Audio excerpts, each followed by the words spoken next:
yeah, today I'm gonna be hanging out as part of a podcast, so it should be fun, you guys. Let's see how that one goes. How do I? All right, let's get it going.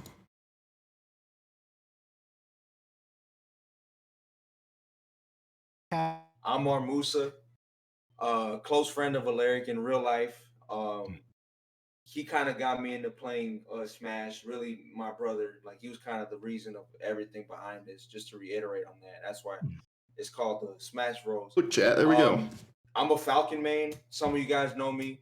Now we're going. So I've been playing him for about a year now, and I'm just kind of here. I love kind of talking about I guess the mindset behind Smash and just kind of like in the dissecting the psychological stuff areas in gaming really. All right, I'm gonna go ahead and pass it to the boy Tofu. Yeah, tell us about yourself. You're new. It's your first day out. Yeah, what's up, guys? I have never even been on anything like this before, like a podcast or anything, so this should be fun. As you heard, I'm Tofu, HLG at the end. And yeah, I main Samus, I guess, for doing our mains and stuff. She's fun. I've played her for too long. I feel like that's a lot of people at a certain point. You just feel like you played the same character forever. But she's also great. So yeah. What does the HLG stand for? It stands for a whole lot of games. Oh. Big hole full of games. What's up, Cammy? Hi, guys. Pogfish emotes. What's up, man? How you doing? Hi, guys. Fork, hello. But yeah, so... You guys see everything good? Does everybody sound good? I don't know. What was your first tournament experience? I know Cypher's not in here yet, but he will be. Oh, I'm here. The first tournament Cypher. I actually... Oh, he's here. Nice. Oh my god, Cypher, say something. We got to know about you, man. You're here. Yeah, I'm just assuming y'all know me because I came in here last time. But yeah, my name's Cypher. I've been playing Smash since 64. Not the year, the game. I was playing competitively since Brawl. And yeah, just real quickly, I met Lyric through just the lockdown, really, and just finding like a way to keep the grind going. And then I met him in one of his tournaments that he hosted, and he actually commissioned me for some designs, and our relationship just blossomed from there. Yeah. That's beautiful, man. That's beautiful, man. You're gonna make me cry. You gotta love the homies. Awesome. All right. So now we can move on. What was your first tournament like, Rudy? This is actually really cool because I was with you at your first. Yeah, so I feel like that was an entirely different experience just because I had I didn't have anything at the time. You know what I'm saying? So I feel like that's a different. Hi, chat. Sorry if I'm not responding too much, but hope you guys are well. But I think what I really wanted to talk about was the tournament that we did last time because I feel like I was ready. Like I was like, all right, bro, I'm finna kill this. And I ended up, getting washed.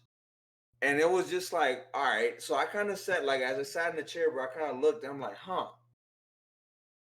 I wonder how many people felt like this when they first played. And like they prepared, they put in time, and then all of a sudden you go in, you choke. So how do people deal with this? And you can kind of see from just people's behaviors, you can see that they react very negatively instead of just looking back and just say, what could I have done? Kind of looking at things from an objective standpoint instead of just getting their feelings involved. Like, I could have easily said, I put in so much time with Falcon, I grinded, and then I don't deserve this. Wi-Fi is bad. I could have said all of this stuff, but I didn't. You know what I'm saying? So I think just dealing with that with the first tournament experience for everybody, because I think that sets the precedent on how you look at Smash from that point on. If you have a positive outlook on your first tournament experience and you're willing to humble yourself and just say, hey man, what could I have worked on? I think that would have set your own mindset on just Smash in general versus seeing a negative, like, oh man, this is bullshit. This character's high tier, this, that, and this. I feel like that takes away a lot from the experience. Tofu, what about you, B-Dog? My first tournament experience? Yes. I played in a brawl tournament at a anime convention actually for the first time. For any first tournament ever, they had this big room with like CRTs and monitors just laid out in rows. It wasn't all Smash, but it was. I think this room was specifically fighting games, and they had a dude that was like at the con running stuff, and he was like, "I want to do some tournaments. We got like 4 Street Fighter 4 setups. We got like 5 Brawl setups. Let's do some Smash and Street Fighter stuff." And me, him, my buddy at the time, Mochi, and then I think Dragoomba, if you know who that is. He's a Rob main now. We basically were like, all right, let's make a brawl tournament happen. And so we walked around the con, at least I know I did, and we ended up getting like 63 people for a brawl tournament that was just off the fly at a con. I mean, it was an anime convention. There was a lot of people walking around. Obviously, people are going to enjoy Smash Brothers. And I remember playing in that, and it's just so weird to think back compared to, even nowadays, locals are very like meticulously set up. They're very clean. You have the stream set up. You have this side of the table. You have that side. You have all the setups laid out and stuff. But then even at a big convention, it's just a crowd of people around a CRT. And the feeling is a lot different, honestly, from even just, that was like 7 years ago, I think. 2013 that was. And so personally, I remember I did pretty decent. I got 3rd at that tournament and lost to Dragoomba and Mochi, the people I was talking about. And Mochi at the time played Bowser and Marth, which at the time for Brawl was not seen as very good. Marth was not seen as good until halfway into Smash 4. Like, people found out Marth Brawl is just, oh, he's just crazy. Like, he's just, you can swing 4 forward airs in a short hop. It's crazy. So yeah, I remember we were on, what's the Metroid stage that flips real quick? Fuck, I know what you're, was it Frigate Orpheon? Yeah, Frigate Orpheon. That was a legal stage at the time. So we went to that for game, I think it was game 4, and the stage flipped on last stock. I think I was playing Diddy or Marth, and he was playing Bowser. I was at like 3%, he was at like 130. The stage flipped and I just died. I just got flipped with the stage, and it just killed me. And I was like, well, that's the breaks. And it was so funny. Like, everyone just bursted out laughing. I remember taking a second and being like, you gotta be shitting me. And then I just laughed with everybody else. It was like a very, very cerebral, just, that's really how I lost in one of my first tournaments. I think it was technically my second, but the first one was like tiny. It was like 10 people or something like that. I wouldn't even be mad, to be honest.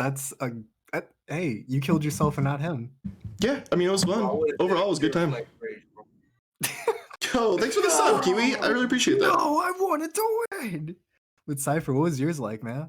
Yo, Tofu. So first I want to say, like, yo, I straight up relate with that so hard. Like, going to Frigate Orpheon, that shit switching and flipping, it's like, wait, I just died from the cheese. So like my story is somewhat relatable. So it's like 2 tournaments, mainly because one of them kind of opened my eyes to the competitive scene a bit. And then the second one, it was like the first tournament where I was like, all right, I'm self-aware, I'm in this, and this is my first like official competitive tournament.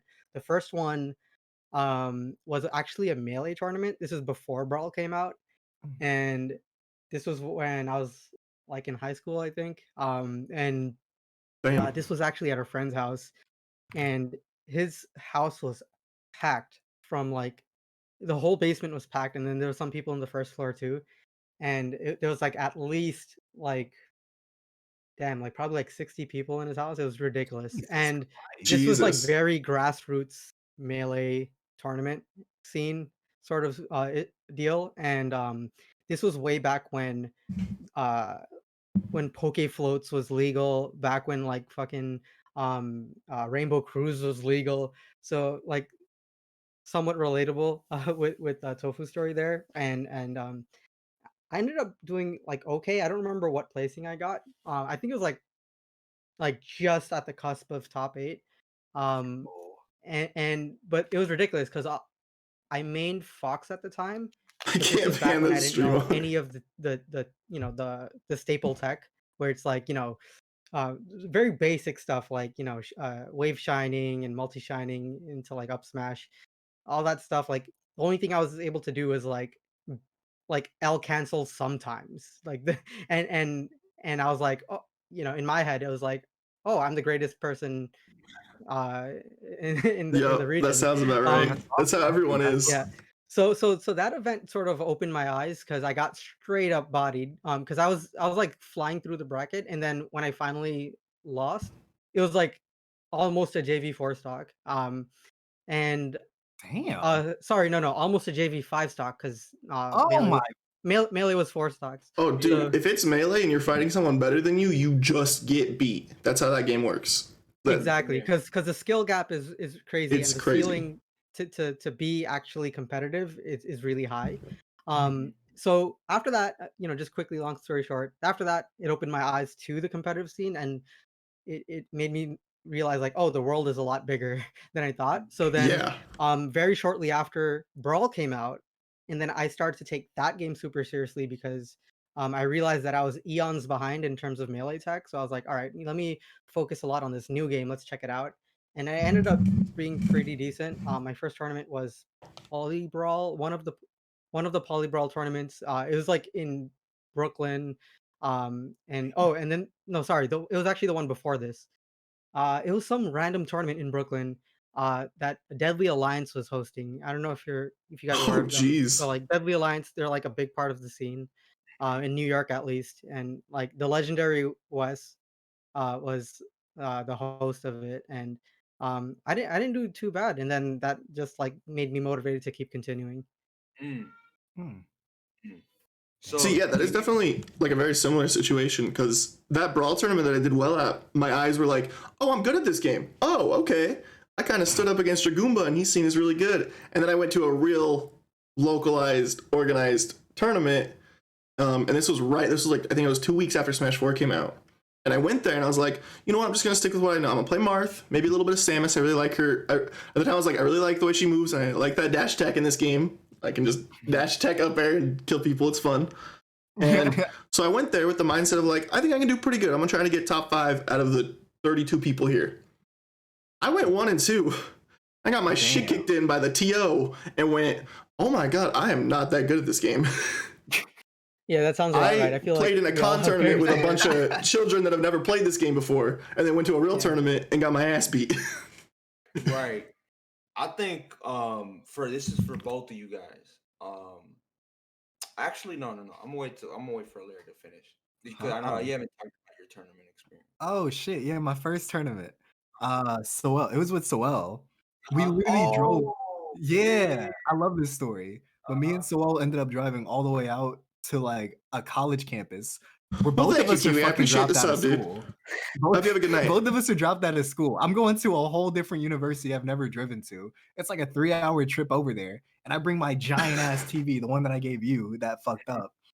And we have to carry it all the way across like a freaking like huge campus. We're going to one of his friends' dorms to warm up. He's a Wolf player. Shout out Drew.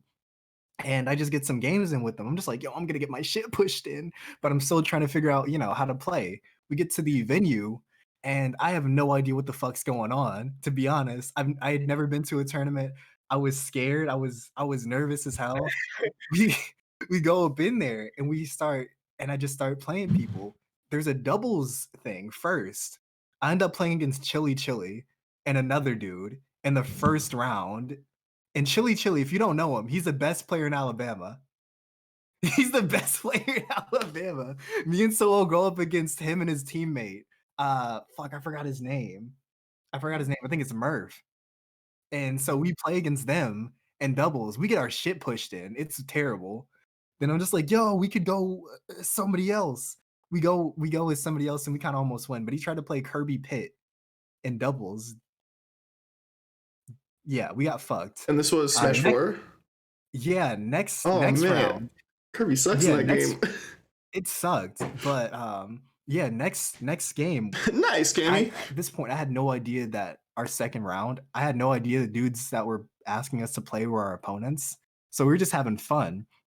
I was having fun. We were talking some mess and stuff like that.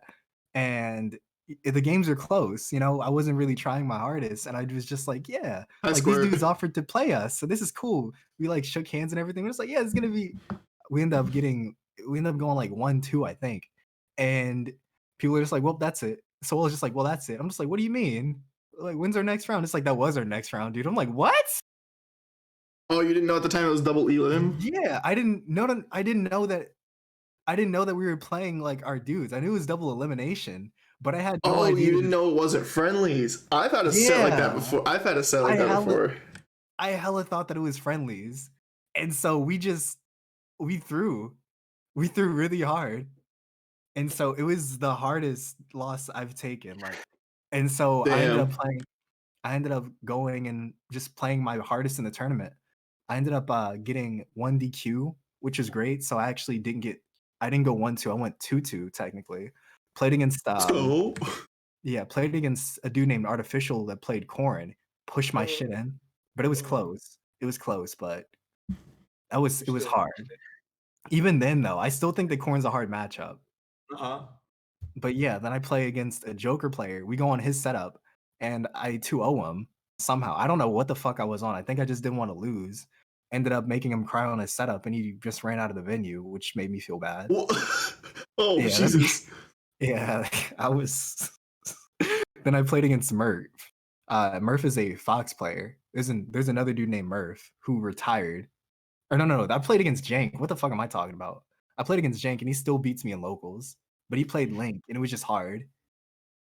So yeah, that was my tournament experience, the first one. So I went 2-2 and got 49th out of 110, give or take. Or I think it was the 49th out of 101, somewhere between that. But it was a really good score though for my first local. Yeah, it's not bad. 2-2 is good. Mm-hmm. And especially for like being especially for the scene to be already that developed. Like, it was already a year into competitive Smash, like for Ultimate. So me going in there and be like, yeah, I'm gonna act up kind of deal. And seeing my progression from like doing that to, like, as you said, the convention thing. Like, I went to an anime convention right before COVID hit, and there were like 30 people in this tournament, and I got second in both and almost won my yeah, exactly. second tournament. Like, it's just they it was fun, and I actually beat my bracket demon. Okay.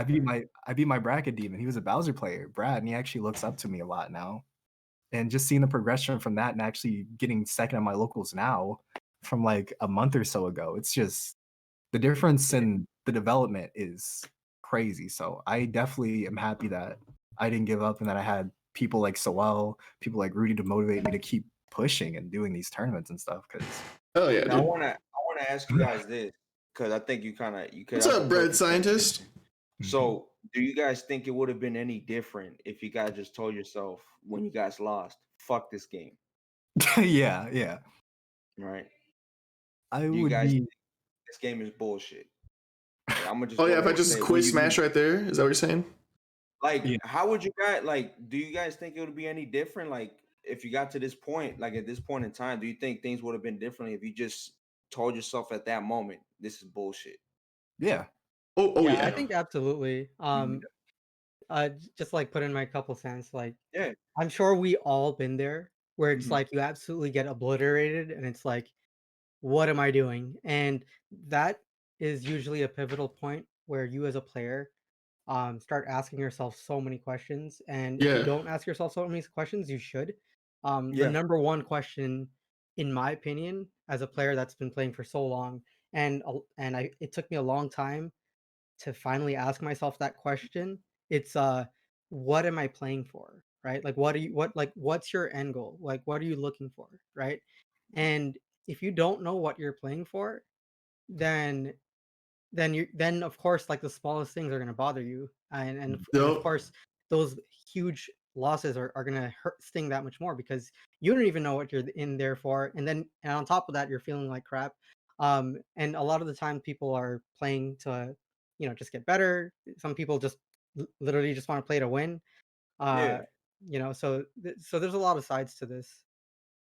And I guess for you, Tofu, when was that, like, when you, after your first tournament, you think that was a pivotal point as well for you, like, on how you're going to approach Smash? Oh yeah.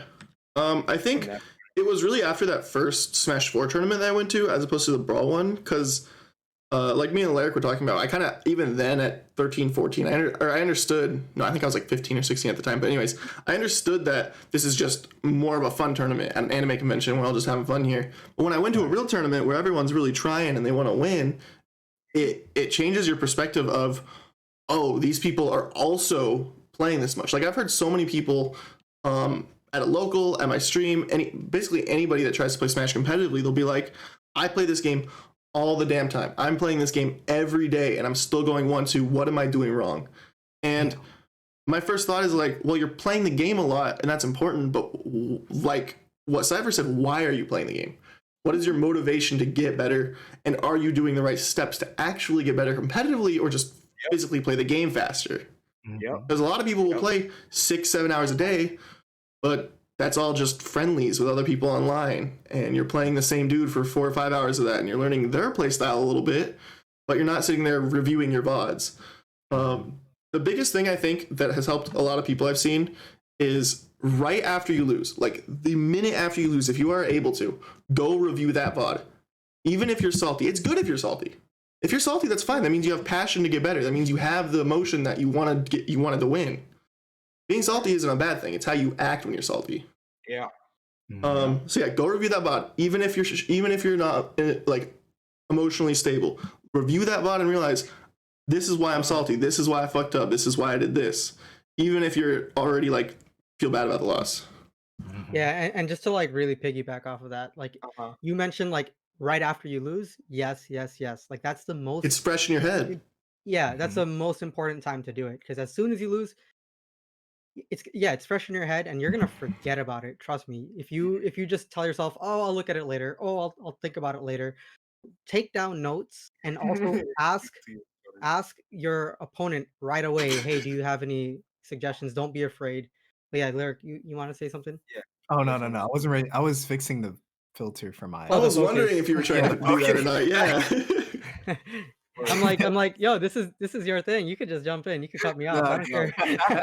Definitely, you guys hit like really crucial points. Like I think you kind of like knocked out the two topics out of the ballpark. You guys' views on the longevity of the scene. I do want to touch on that a little bit, and just how to deal with loss. You know, how you guys dealt with loss, especially just during the pandemic, because I feel like a lot of players now, like, because we got, since we're forced on this lockdown, I think it really, like, a lot of us have these questions, like we have all these questions, but we don't have the answers to, because I guess nobody ever showed us how to deal with it. Nice, bread scientist. And that's why what were you finna say, Toph? Oh no, I was responding to somebody in my chat, so I was muted. But yeah, like that plays a crucial part in just how to deal with that stuff. Yeah, if I could jump in on that, like, go ahead. I'm actually gonna disagree. It's almost the opposite, where in this era, it's actually definitely the opposite, because you're in the era of the digital age, right? And I remember we were talking about this like very briefly earlier on, where it's like there's so many resources, and this is a more abundant time than any other time. There's resources there for free, right? Yeah, and definitely. way back in the day when there was no way to uncover frame data, you had people like M2K, like literally sitting down with a paper and pencil and writing down frame data, dissecting the game, and just knowing the game inside out, and then providing those knowledge out there. But other than that, there was literally no other way to know these intricate details of like what's plus or minus on shield, etc. What's the frame windows I have open. So during COVID, during the pandemic, the lockdown, I think this is a time where it's the opposite, where people are actually forced inside, but they're inside on their computers. They have access to internet, assumingly. Like even third world countries, you've got people from third world countries that are playing this game competitively against other people that have a very rich, a rich scene. Otherwise, you would never ever see a PGR player being able to play another player, halfway across the world, because they simply wouldn't. You would simply not see them on Wi-Fi. This is an era where people would swear against. Well, just before this, people would swear against Wi-Fi. It was like a sin almost, where it's like, oh, this is shitty. I'm not going to play Wi-Fi. I'm not a Wi-Fi warrior. Wi-Fi warrior was almost a curse word. But nowadays it's like it's the norm, and you've got people like Dark Wizzy that's playing on Wi-Fi now, and he's actually embraced it. Now he's playing doubles a lot, and he's actually pushed the meta. Yo, what's up, the real Shadow? How you doing? How you been, dude? Tremendously, and that probably wouldn't have happened. You know, things like that, small little, events like that wouldn't have happened if we were all still playing outside, because you know you don't have you don't have little Timmy all the way, in like, I don't know, Washington D.C. that's like playing his game, and he's actually, little Timmy's taking the game seriously now because his eyes are open. And remember when I mentioned where I had my eyes open, that eye opening moment where it's like, oh, the world is bigger now.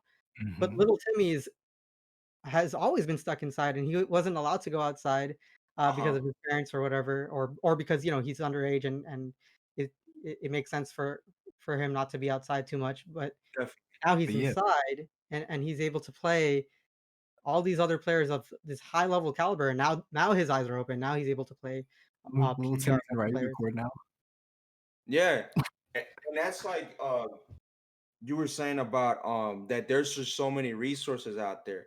That's one thing too, and that's for the players who have that clear sense of direction. You know what I'm saying?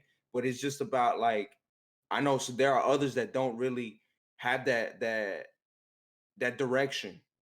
Like, I've watched a lot of these Smash videos, especially like the psychological part of Smash. They don't cover these topics. They don't give us that like direction, like how do we approach this, and this. So some people don't really know how to deal with that. You know what I'm saying? Like, it's like we're giving them like a template on, all right, this is what you can do. This is how you should approach, like when you take a loss. Are there some people that's gonna listen? Nah. But there's gonna be a few that's gonna really take that to heart and be like, man, you know what? Like, maybe I should take this approach. You know what I'm saying? I strongly believe that it depends on how seriously you're taking the game, and like if you really have the drive to get better, and again, like back to like asking yourself what you're playing for, because like if you're playing the game to be the very best Smash Brothers player in the entire world, obviously you got to take the right steps to get there, and you are gonna like finally click on that stupid ad you get for proguides.com, or you're gonna finally click on these like random stuff you see online, or oh, I'm gonna click on this Iza character guide. Okay, yeah, sure. Because it's all there, those resources are there. It just really goes down to like, are you gonna take the steps to do it? And before, if you do take the steps to do it, those steps are a big leap to get to, right? Nowadays it's just a click away. So that's definitely my viewpoint on that. I agree on that part, man, because there is a lot of stuff out there that there shouldn't be an excuse to not to push your character even further, or just push your push your game state further. Yeah, and I think even to a point we're getting to this like edge of information out there and how easy it is to find it, where you'll still have players like I know a lot of people see this as a sign of like, oh, this person really doesn't actually care to get better, but I think it is, and it's kind of falling into this Netflix, Hulu, but with video game tutorials, where there's just a dearth of information out there that it's really hard to find specifically what you need to get better for yourself. You'll look up Peach tutorial and there's 50 videos that are all different. And so a lot of people will come to me and be like, how do I get better at Smash? And while it sounds like a blanket statement, and you're like, oh, there's all this stuff that you can get better, why do you need to ask me? They're really asking is, no, I looked up how to get better at Smash, and I was told how to get better at Smash in a million different ways. And there's so much like knowledge. You just got to look at them, and like Netflix or all these things that have too many shows, you'll be scrolling through Netflix. There's a million shows, but you can't find anything because there's too much. Yeah, I love that, because like nowadays Sorry, you want to go ahead? I actually had something really important. See, one thing about us as streamers is that, especially in competitive scene, they look for us for direction. And that's one thing that you have to figure out. We don't necessarily have the resources to give to other people, but we give them the ability to find their way to easier kind of improvement. So for me personally, I've always put Hi, Lars. myself How's your day as going, one of dude? those people that I want to get better at the game. And I realize that I have a knack for teaching people how to be better at the game. So I'll be like, Yeah, yeah, same. you did. And I try not to overcomplicate it because a lot of these people don't understand either terminology or what the fuck that means. Like if I told, oh yeah, that's +3 on shield, you're good. And you're just like, what the fuck does that mean? You know, like I'm here, and Tofu too, like you've put such a good impact into the community too. Same with Cypher, of really trying to give people that. And I feel like that's something that a lot of us, especially with Rudy eventually, like you're gonna be great with that one day. But giving people the motivation to get better alongside giving them direction. So Man, Cypher, look, this is a perfect example. So you remember when we used to play and I used to come into your stream, you know what I'm saying? And I would always ask you these questions, and you always give me these pointers like, bro, I really like how you're doing with Falcon. Like, keep working on this, and this, and this. You know what I'm saying? So cause I was a freaking lab rat with Falcon. You know what I'm saying? Like I put in a lot of time with Falcon, and there was just so much information out there. I really didn't know what to focus on first. But then when you saw how I played, and you were able to just say, hey, this is what you got to do. You know what I'm saying? Yeah, it's definitely just a matter of pointing them to the right direction, and just like Tofu said, there's so many. All right, there's so many things online, right? But there's actually an oversaturation of content out there. Yeah. So it's like it's twofold, right? When I mentioned that this is an era of an overabundance of resources out there, but oversaturation is a big problem too, and you sort of get overwhelmed and you don't know which funnel to go to, which road to take. And having that middleman is actually super important. And like Rudy mentioned, just like giving pointers and just like mentioning which route to take, and Lyric even said like streamers are really important in this regard because you have that human connection. Like you can actually ask very specific questions. When you watch a YouTube video, you can't ask questions because they won't get back to you because it's a static video. I mean, of course you can type Yeah. in the comment, but there's one thing there's that, but then it's a completely Exactly, Lars. different Yeah, thing streamers are when the you're medium of that. engaging directly with the content creator, right? And it's real time. The real timeness to it is really important because it's the closest thing you're going to get to, playing somebody in a bracket and asking them after playing them, right? That's like the closest thing you can get to it today. Um, yeah, Yeah, I I mean, think especially if you find a streamer who, a lot of streamers, myself, Afro, Conkydorf, all these people run their own online tournament, and you can see how that streamer you watch plays in a tournament, how they play differently from friendlies, what they do to adapt to certain play styles, and then you can just straight up ask them, "Hey, what did you do right here that I can't do against that player? We play the same character," or something like that. And you have that, yeah, like you said, real time interaction where you can just instantly get this recipient of answers. Oh, you want to use charge out back air here, for example, instead of fishing for grabs or something like that. And you can just instantly have that. Oh, okay, I'll go do that, and then they can go lab it instantly. And like Cypher was saying, I never had that even back in 2012, 2013. There was a couple YouTube videos and stuff, but there was no one sitting in front of camera going, "Yeah, dude, I got you. Let's play some Smash. I'll help you out." That's always, I don't know why, man. That's something that I've wanted to be ever since I started doing this. And seeing the growth now is nuts. Like, man. Every single time I think, I'm just like, I'm a dude in front of a camera that's got like a number of people watching me play and get advice or just have fun. Yeah, and I think that's actually a big thing too, to kind of wane it a little bit, is we aren't top players. That's something I think people also need to remember. We aren't PGR level. Like we're good enough players. We put in our work, we do decent at locals, but we're not gonna know as much as ESAM. We're not gonna know as much as Tweak, who sits here all day every day in lab, and that their whole everything is Smash Brothers. For me personally, that gets overwhelming if I try to do that. Like, exactly. I can put a lot of time into the game, but if I'm doing it 8 hours a day, I wouldn't be playing the game anymore if I did that. But some people, like those people, can do that, and they have this insane amount of knowledge for the game, And I think Esam's a good example of someone, I bet you could walk up to that dude, ask him almost anything about most characters in any Smash game, and he'd be like, yeah, this, and he'd know. Yeah, exactly.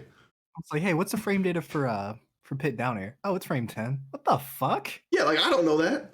I know maybe frame data for Samus and a couple other characters. I'm gonna be honest. If you ask, it's crazy though, because it's just a different life. People devote their entire lives to this game, and it's crazy because I kind of want to do the same, but just in a different sense where I want to focus on getting people together to be better. And so creating this community with Smash Bros, the name alone, it can't copyright me, Sakurai. I hope not. But just having get out of here, Nintendo. Nintendo, sorry, but you ain't taking me down yet. But yeah, yeah, we got to cancel Nintendo one day.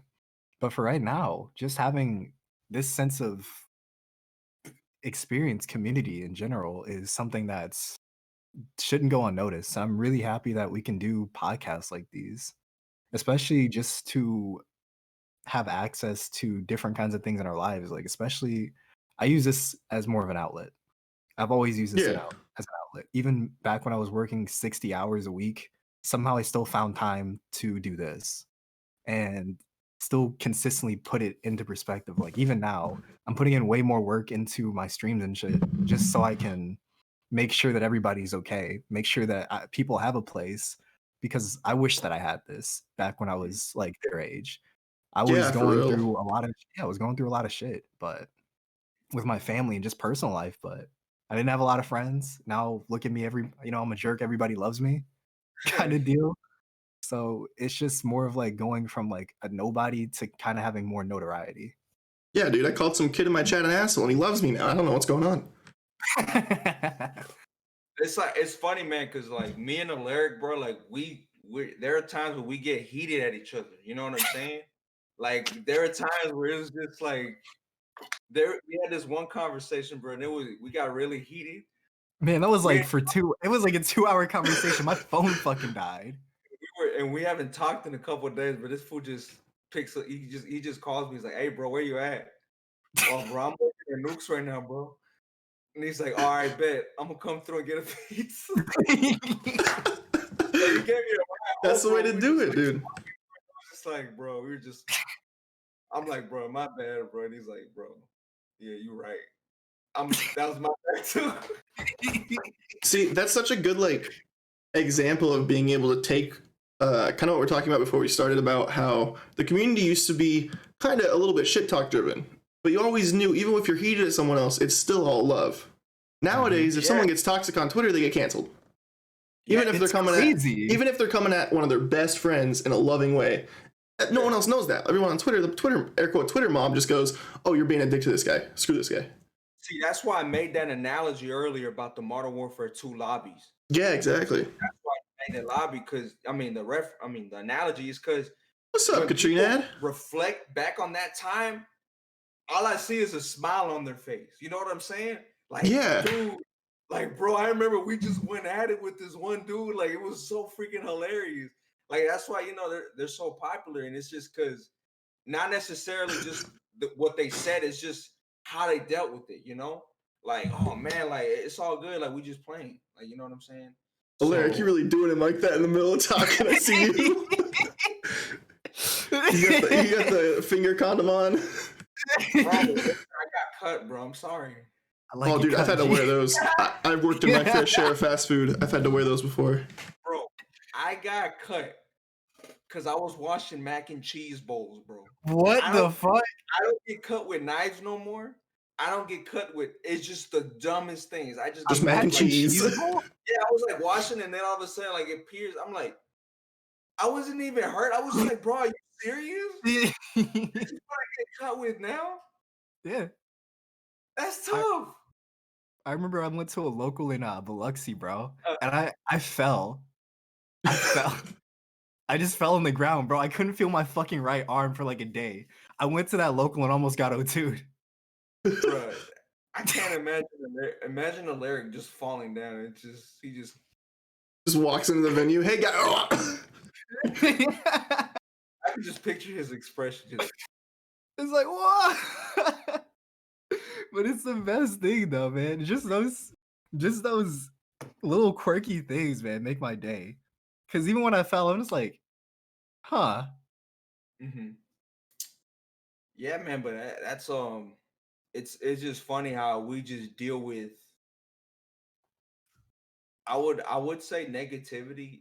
I like how we're dealing with it, like we're addressing it, but there's it's for us to be able to understand the context of things. Like yeah, you got to know where that line's at. Is it actually someone being mad at this person and going off and insulting them, or is it someone just shit talking and it's a video game? And they can sound very similar, but when you have that context of who they're saying it to, what specifically they're saying, it can all change completely how the emotions are for it.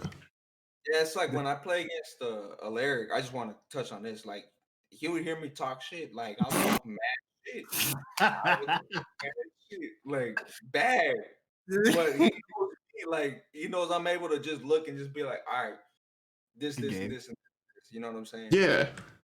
Like so, that's a perfect right there. Oh yeah, I've definitely had my fair share of friendly sessions with Plaid, man, where he just looks at me and he's like, Tofu, you know I love you, but Samus is fucking stupid. Yo, I was playing. My bad. Go ahead. No, go ahead.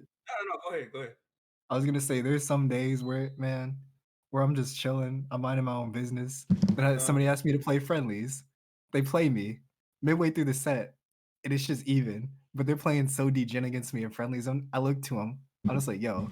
It's like, yeah, you're a bitch. We just keep playing. Yeah, that's how it is. That's kind of how me and Lightbrand are together sometimes. We'll be having a great time doing a Smash Dojo, and we'll be having a good time, and he'll go Snake for one game, the game will go to 30 seconds left on the clock, and I'll be like, dude, your Snake is stupid and fuck you. Like, why did you just camp me in friendlies for 7 minutes straight? And he's like, oh, I'm practicing. What? I mean, they got that look. Hey, there he is. I for my man. What up, big dog? Bro. Wait, are you muted? He's still muted, yeah. Oh, yeah, he's still muted, yeah. Mike. That's good. What's up, Cypher? We're talking about toxic players, bro. You know who's really toxic that I knew they were toxic, but I'm going to say a name. Do it. Starts with a B. And he can't make it to me in bracket. Is he a Bowser player? No, he's a Ken player. Oh, well, just say Broken. Nobody cares. He doesn't even care. Yeah, he doesn't care. Dude, see, that's why I kind of respect him, because he doesn't even care. Like, he knows. Dude, I TO'd at a tournament with Broken in it, bro. And it was the most stressful experience I've ever had in any tournament, bro. It was literally 3 pages worth of just insults to this one dude that played Banjo. And he beat him game 1. Broken literally just did not approach him. He was getting zoned out, and I literally watched this man. I commentated this. I watched him hop back and forth on PS2 from one platform to another for 2 minutes, bro. Then he almost got timed out. Dude, then he jumped. And Banjo called out his jump with fair within the last 5 seconds of the game and killed him. It was 100% the funniest. It was the funniest thing I've ever seen in my life. How do you almost go to time in the Ken Banjo matchup? How does that happen? I don't know, man. Like, Banjo can be a little campy, but damn. He's just like, I can't approach. Like, Banjo wasn't even camping. He was just zoning him out. Like, if anything, he was camping him out. I was just like, wow. But it was just such a weird situation, man. Then it was just insult. Then he's just like, yo, I forget what he said. I can actually pull it up if I want to. I'll pull it up off stream. Yeah, Broken's definitely made a name for himself, Lars. Because he was just shit talking the dude. Then he said something. He's like, not the TO. I was like, oh, so you don't want to get in trouble. You don't want to insult me, I guess. But you want to insult this random dude that you don't know on the internet. Yeah. That's crazy. Yeah, and so I'm just like, it makes me realize that there's a line even for toxic players, and it's weird. Yeah, I had a similar experience actually in one of my tournaments that I run. There was this guy who was playing Young Link, and basically everyone he was playing was just like pretty nice to him overall, but a couple of the people who were playing were just like, dude, that was annoying. Like, the Young Link would not go in. He was just spamming projectiles, and people were like, hey man, you play kind of annoying, and he would get like mad toxic back to them. I beat him 2-1 in like winner's semis of the tournament or winner's quarters or something. And I'm like, GG's, dude, your young link's solid, but you should probably go in more, especially against Samus, where I can just charge shot through most of your stuff. And he gets pretty damn toxic towards me, like, bro, I know how to play my fucking character, shut up. You weren't even good. You weren't even good, you're a Wi-Fi Samus. And I'm like, bro, you do know I run this tournament, right? And he just went, my B, ... He didn't respond to like anyone else for the rest of the tournament. He just played. But he talked to the run of the tournament like that, and then he was like, oh shit, I went too far.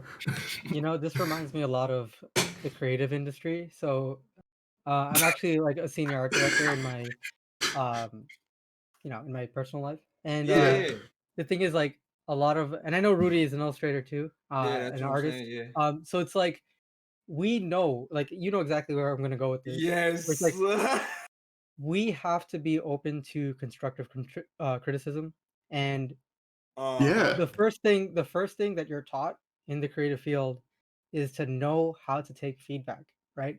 Sometimes you're gonna have somebody like taking your work, looking at it and saying like, yo, this is shit, this is absolute shit. And no, you laughing the lyric, but for no, real. That's how it is, dude. That's how it is in the music industry too. Yeah, I was just about to say, music is like that because it's all opinionated. Music is an opinion. The way you like art is all an opinion. Like, nah, straight up. People don't like your music, they're not going to hire you. Yep. Period. Yeah, but man. Look, talk your shit, Cypher. Yeah, spit. I did see that clip, and it's Cammy. like, it's just a matter of knowing how to take that feedback, because like, I'm not saying, hey, this is shit, that's feedback. No, because that's usually, there's usually a follow-up to that. But if they say this is shit and that's it, then that's not feedback, that's just being an asshole. But you know, usually people say, oh, this is shit, here's what you can do to take the right route to how to like fix it. And a lot of the times people, they don't know how to take feedback, and they feel attacked, and they feel like they have to go on defensive out of nowhere, like as a person, and they get threatened by it.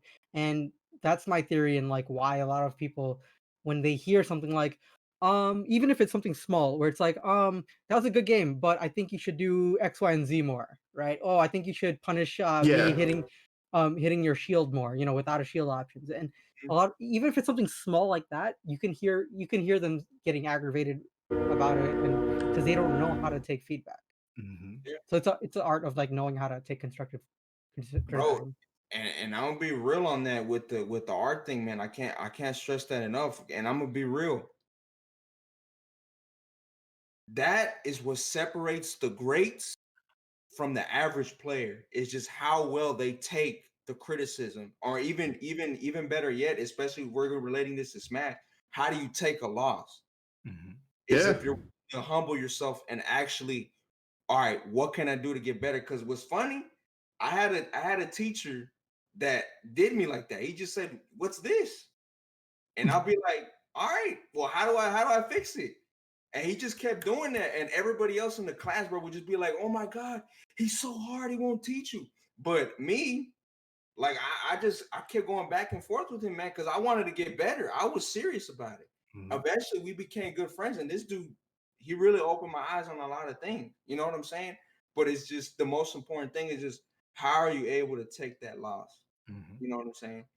Like, that is just, like, I'm so glad you brought that point up, Cypher, because you just hit a gem right there. Yeah, and as harsh as it sounds, I think it's a good thing to be a dick sometimes. Yes. Because just the way our memory works as human beings is, something's going to be more ingrained in your memory if you have a strong emotional connection to it. That's just the psychological thing behind it, right?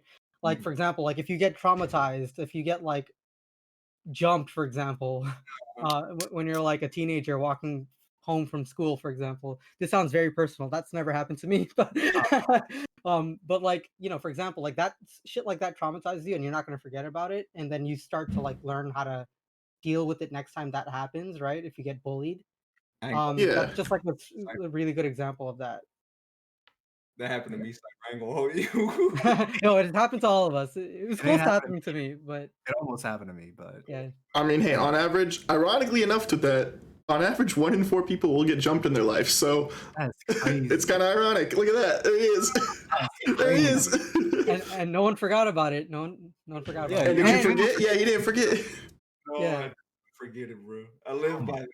Oh my god. And I'm sure if it didn't happen again, you remembered it, but if it does happen again, you got beat up just a little bit less because you knew how to deal with it. Just a little, Got beat just up a just a little little bit less. Adapting, knowing how to adapt. So it goes kind of hand in hand with it. Yeah, this gotta time they do your took own just the training, money, bro. not the whole wallet. You gotta know your training, Little- bro. you You gotta gotta rock know a Yo, little your big less. brain, just take my whole wallet. That's big Hey, brain. I would have took out specifically my one card that I use, just giving them everything else. I'm just No, like, yeah, what bro. you do is you give them the card you use because then you can track it.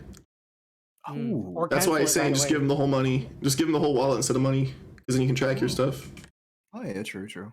All I just right. don't want, my stash of band-aids to be gone, Yeah, I got band. You Yeah, I never know if carry. you scrape a knee. Yeah, exactly, dude. I gotta make sure. I plug up all these crevices in my skin from getting shanked multiple times, bro. Do you? Oh, I was gonna ask. Do you like skateboard around a lot? Nah, I used to though. Because I know a lot of skateboarders that they'll keep bandages in their wallet because they'll be skating down the road, longboarding down the road, normal skating. They'll hit a rock, knee right into the ground, and it's just blood. Oh yeah. It's actually funny. My ex used to like need a lot of band-aids and stuff, so I just started carrying them. I'm just like, okay, Yeah, it doesn't seem like a bad thing to keep on you. A couple band-aids. and it's helped out a lot more in my personal life than I thought it would. It's helped out way more. So like, I'll just have it, and people are just like, "You're so handy, Alaric." I'm just like, "Oh, cool. It's just a fucking band-aid." But yeah, like, but just Like, oh, go ahead. Go ahead. yeah, what I was gonna say, just going that extra step goes a long way. Mm-hmm. Definitely, and I think just like kind of really reiterating what Cypher was talking about, just handling like just dealing with loss in general, because in a way, constructive criticism does play as a loss because you're losing something in order to gain something, right? Mhm. So with that, it's like how players deal with losing, you know. Mm. And I think it's just most of, like, if we're gonna be honest, like most of these players smashes all they got, smashes all they Yeah, know. for a lot of people, especially a lot of the kids who play the game. They go to school, they come home, they play Smash. All their friends are Smash. They go to school, they maybe have 1 or 2 IRL friends, and a lot of them are friends with people at their school because they play Smash as well. So I met Samuel because of Smash. yeah. Yup. And I'll admit, like, Cypher and Alaric were here at that point. Like, I held Smash very, very dear because it brought me out of a slump, and this was one of the main reasons why I kind of stepped into this scene, and I kind of like a lot of things wouldn't happen because of that, Mhm. So I think, like at one point I held Smash like real close. Like that's where that period of just grinding with Falcon came out, and I realized, hey man, I wasn't approaching this the right way. You know what I'm saying? Like Yeah. it was very unhealthy to deal with it because there are times where like in Alaric knew, like I would get frustrated, bro. So I think it's just like, fortunately for me, I'm able to reflect back on myself and ask those questions like, man, why am I acting like this? Why am I doing this? But let's think about the majority of other players, and especially the young ones who don't know, who don't Mhm. understand. Yeah. So I think it's very important, like especially on this topic, and while we're on this podcast today, is just is us giving them a sense of direction and us like letting them know, hey man, we went through that too, but Mhm. Yeah, let's for sure.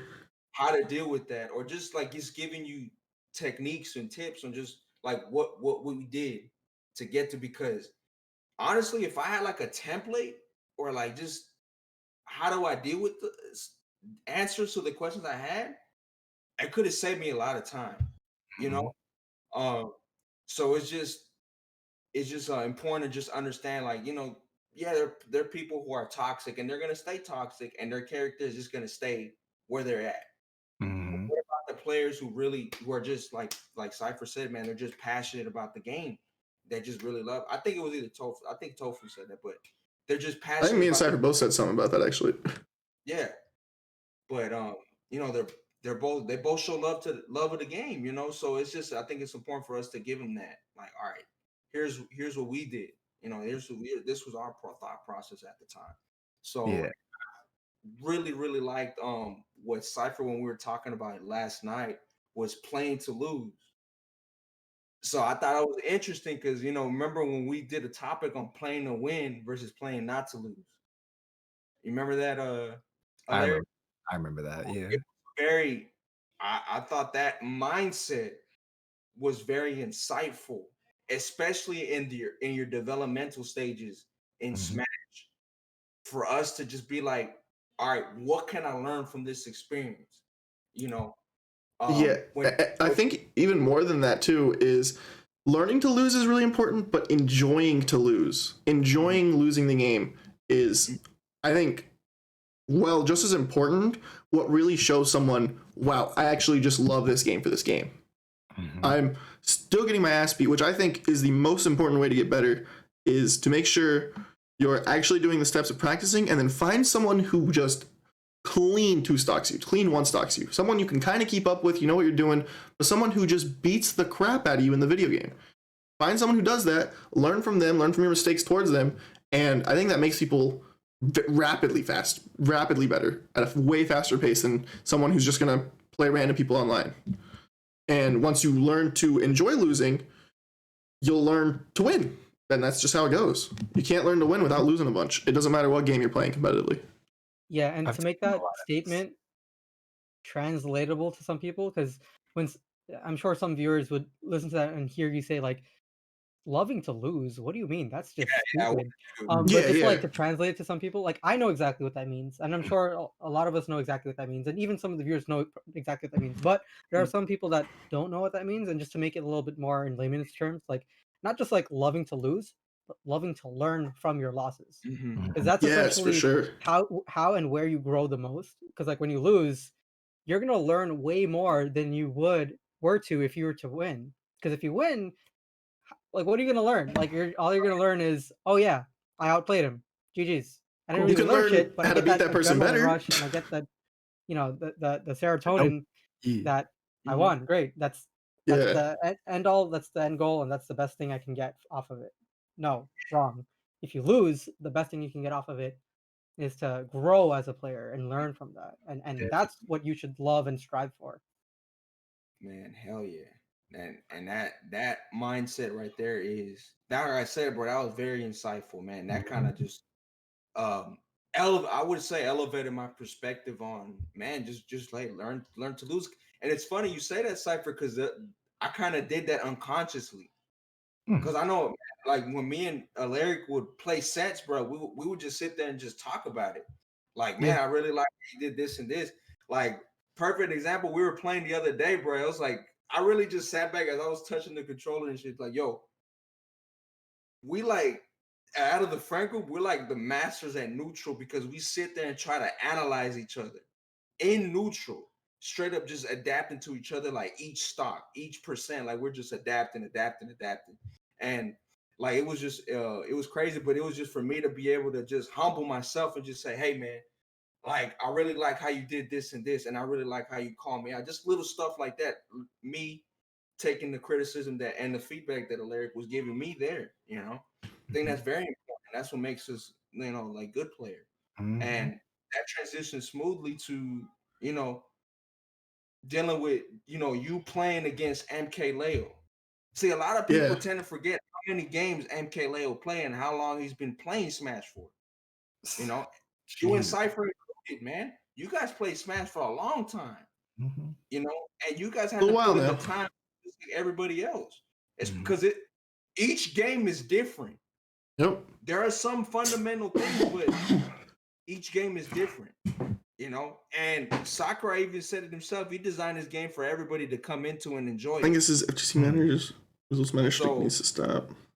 And MK Leo put just as much as time as all of us did in Ultimate, because he started when Ultimate started. You know what I'm saying? That man started way before Ultimate, bro. That man started when he was like the game in general. Leo got I think he got second behind. And again, you have to remember this. Leo grew up in a household full of Smash players, with cousins who play Smash Brothers, with friends who play Smash. That's how he grew up from 3 years old. His brother, I think it's his brother or cousin Serge who plays. I don't know which one exactly, but I know he's related to him. He's been playing for longer than MK Leo has. So he had someone who was top 3 in Mexico since Leo was 6 years old, who's able to play with every single day and get good off of him. And like I said, that really helps. You have someone who's just able to beat the crap out of you, honestly. Like, it might sound blunt, but if you get your shit kicked in, you get back up better every time, like a fucking Saiyan. Yep. Oh God, and that kind of talks about like what the things that we don't know about MKLeo on that realm is maybe training on his mindset. Yeah. Maybe he observed that through his cousins who've been playing this game for years, who've been in the game for a long time. Just like you guys had to develop that mindset, like when man, there's probably a crucial point where MKLeo, like everything just clicked, and it's like, bro. Oh yeah, for me, I used to be way different with my mindset. I used to get angry at losses really easily. I used to, I guess it's different than Johnning, but it's just blaming outside sources and stuff like that. And I finally realized, okay, I need to stop sitting down and going, why can I beat Pow with my Sheik, but I can't beat the 6th or 7th best with anybody I touch? They kick my ass. And it's like, it's not me being as good as Pow. I realized that at a certain point. It's me finding this one character that does really good against specifically his Pac-Man and abusing that.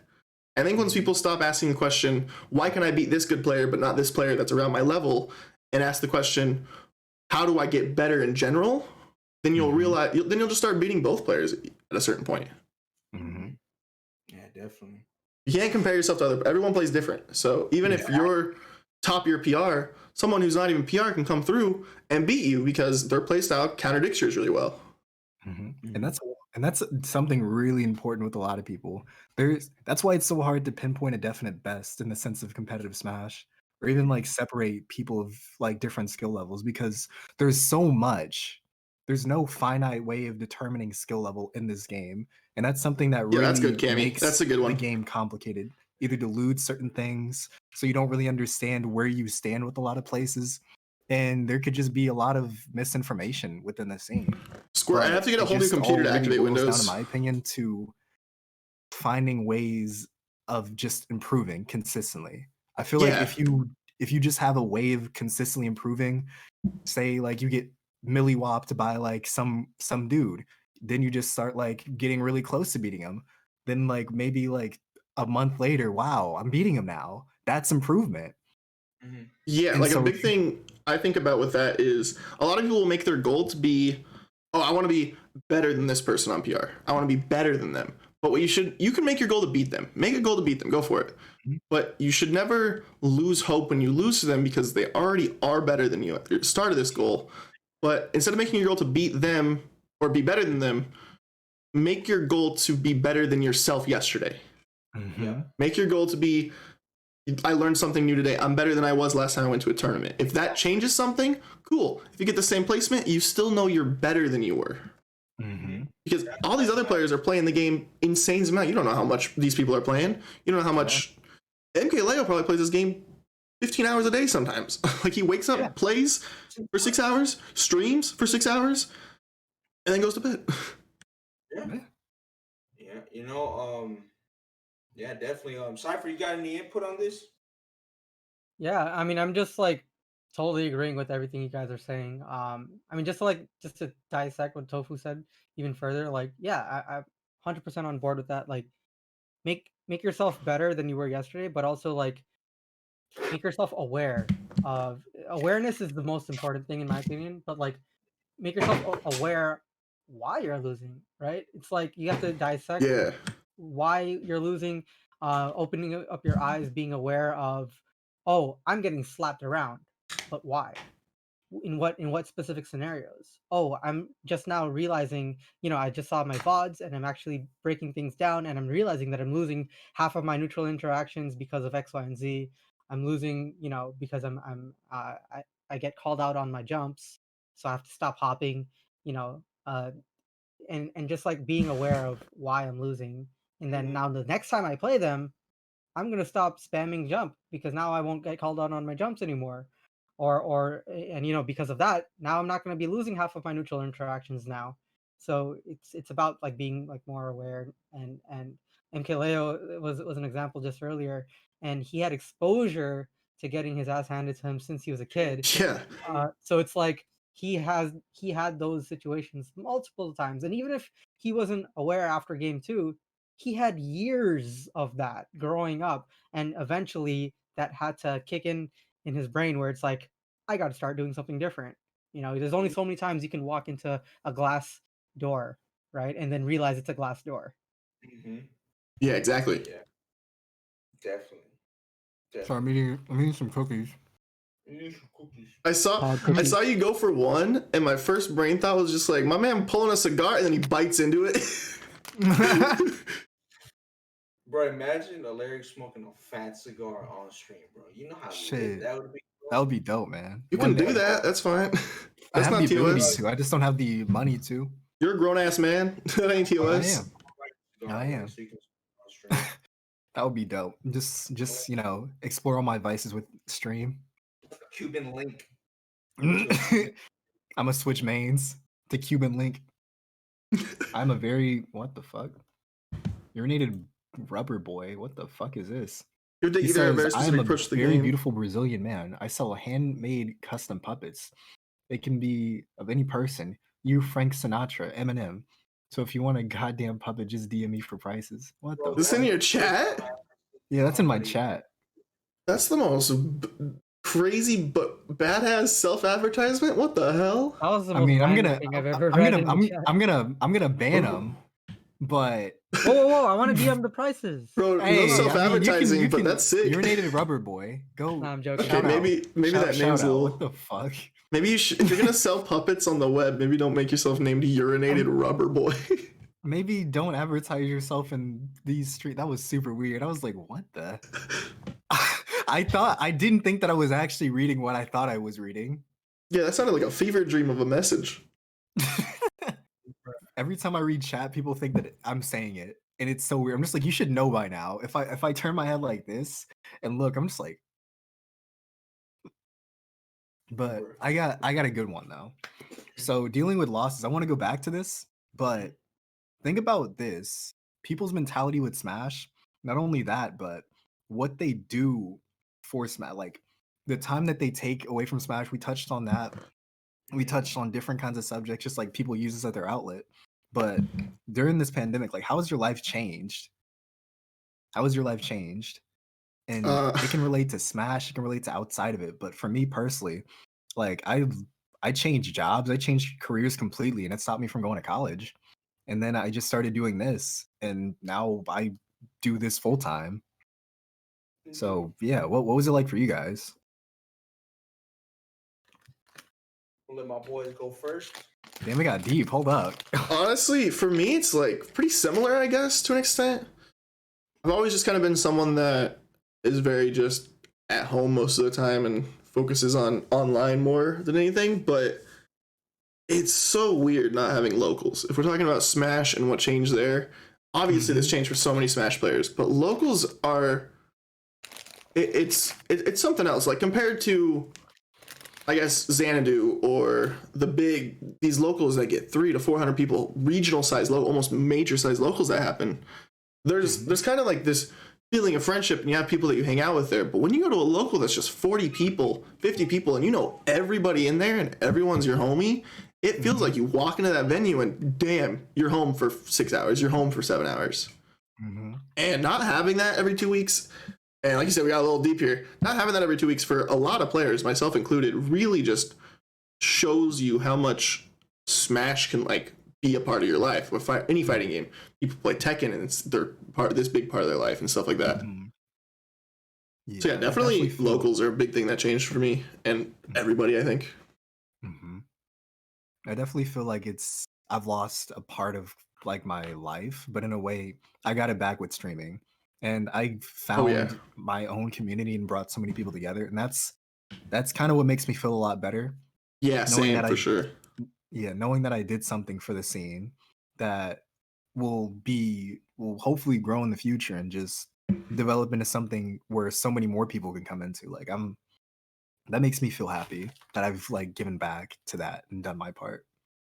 Yeah, I think that's the big grace of online Smash is it brings whoever wants to play this game out. It brings anyone who just has the capability of a Switch and a Wi-Fi connection, as opposed to a car, gas. Some people live a couple hours away from their most recent local. There's so many states where there's not a local for 3 or 4 hours away from you, even though it's in the same state. That's my last cookie. For me, F's in chat for the cookie. For me, it was I would say like a blessing and a curse. The whole lockdown experience. I've been meaning to start streaming for man. I've been putting it off for a couple of years actually. Uh, and it's hard to admit, but like procrastination is a bitch, and it's like my number one enemy. As a I can creative, relate. I can Oh, I relate. feel that. yeah, I feel yeah. that. Mhm. So Rudy's totally agreeing. Like as a creative, like it's just something that haunts you. Because we have like so many work in progress files on our Yeah, computer. yeah, It's yeah. just whip, whip, whip, whip, whip. So many just half done videos in folders. Same. Exactly. So you guys get it. So it was a blessing in the sense that it sort of forced me to finally start streaming because I was stuck home. And finally like invest time and money into it. And it was a curse in the sense that obviously it's no joke that this virus is even a thing and so many countless lives have been lost. Hope we can join into That's this another Smash a thing in the huge future. deal. Would be But fun. Yo, thank you for the sub, Lars. I really My appreciate that, like man. I can't do personal Pokemon packs this right now, affected but I my really personal appreciate the life a sub, lot dude. What the because like hell? in locals, as Tofu mentioned, I used to love that. I used to love walking into the venue and just seeing your friends and quote as he said, like you're home for 6 to 7 hours and it just feels great. You're in Yeah. the venue until like 1 a.m. and Mhm. it's just great. And it's funny because like when you mentioned that just yesterday or a couple days ago, I was rewatching a VOD. Somebody, a friend of mine tweeted me, my boy Apollo Ali, shout outs from RBD Rad Brown Dad's crew. Yeah. He is a DDD main That's the from best crewmate ever, I gotta say. he doesn't play Ultimate. He plays Project M. Oh, nice. And he showed me a clip from back when I was in my Project M days when I was PR'd, and I'm looking at these VODs and I look so fucking happy. Like you see the most Dude, for genuine real. smile on my face. And when What's I up, dog man? re-saw that, when I rewatched that, I was like, man, when was the last time I was this happy? And it was back when tournaments were open. This local Yo. that I used to go to every single week, well, bi-weekly, just before the pandemic, I've been going to it for years.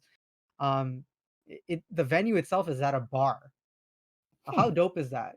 It has a I've been to a pool couple of bar table, it has locals. Those are fun. karaoke, That's it has dope. so many games. It's at a bar. I go there, I get free drinks from people that I play with, and they're like, "Oh, yo, good game. Let me buy you a drink." And I'm like, "All right, bet." And it's like that's life, bro. That's amazing. And like I don't have that experience anymore. So it kind of hurts. And as an ambivert that skews mostly as an extrovert, Same. um, it's it hurts, right? To just be stuck and losing Yeah. that, you know.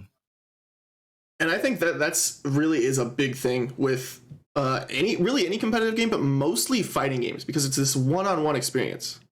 You play League of Legends and it's 6v6. You don't really get to know every one of your opponents. But if you go to a local every 2 weeks and you're fighting the same Bowser, the same dude, every time it's a one-on-one fight and experience with each other. There's and to kind of go off what you were saying with like watching VODs and seeing yourself. There's an old VOD that I was playing against Marathon. He's a Robin player. And you see in the cams, we were playing on Lilat, and I get hit with a Robin back air at like 95 on ledge. And as Samus, I just barely live. But if you look on the cams, I stand up and I'm like, and he smacks me and he's like, you're not dead, you're not dead. And if he wouldn't have done that, he would have won. And so I get back to the stage and I get a charge shot and he stands up and he hugs me. And I'm like, first of all, I'm friends with him. Like, we're good friends. But it was just like, bro, you had the game easy. And we just stand up afterwards and it's 100% just pure fun and joy. And watching that just where we both pop off for basically him giving me the game, it's weird to think about, of just like this IRL connection of just like, wow, that was just a good set. We both knew we were in the zone. We were having a good time. We were playing really well. When you're playing an online set, you get GG in the Smash chat. You get a GG in the Smash chat. And you don't really feel that, you know? That IRL like is really important. And hopefully, if America actually can act right about all this, we'll have locals soon. And that would be really nice. I hope so, man. I miss it. Knock on wood.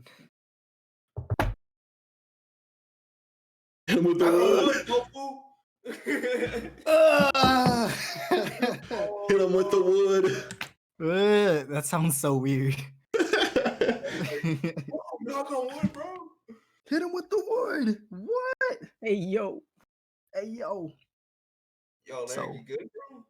Huh? No, I'm looking at my wood, bro. Sorry. Not that kind of wood. I was about to say we gotta stop. Bro, you did now. look down. my yeah. Cancel pit. But no, I was looking at my phone.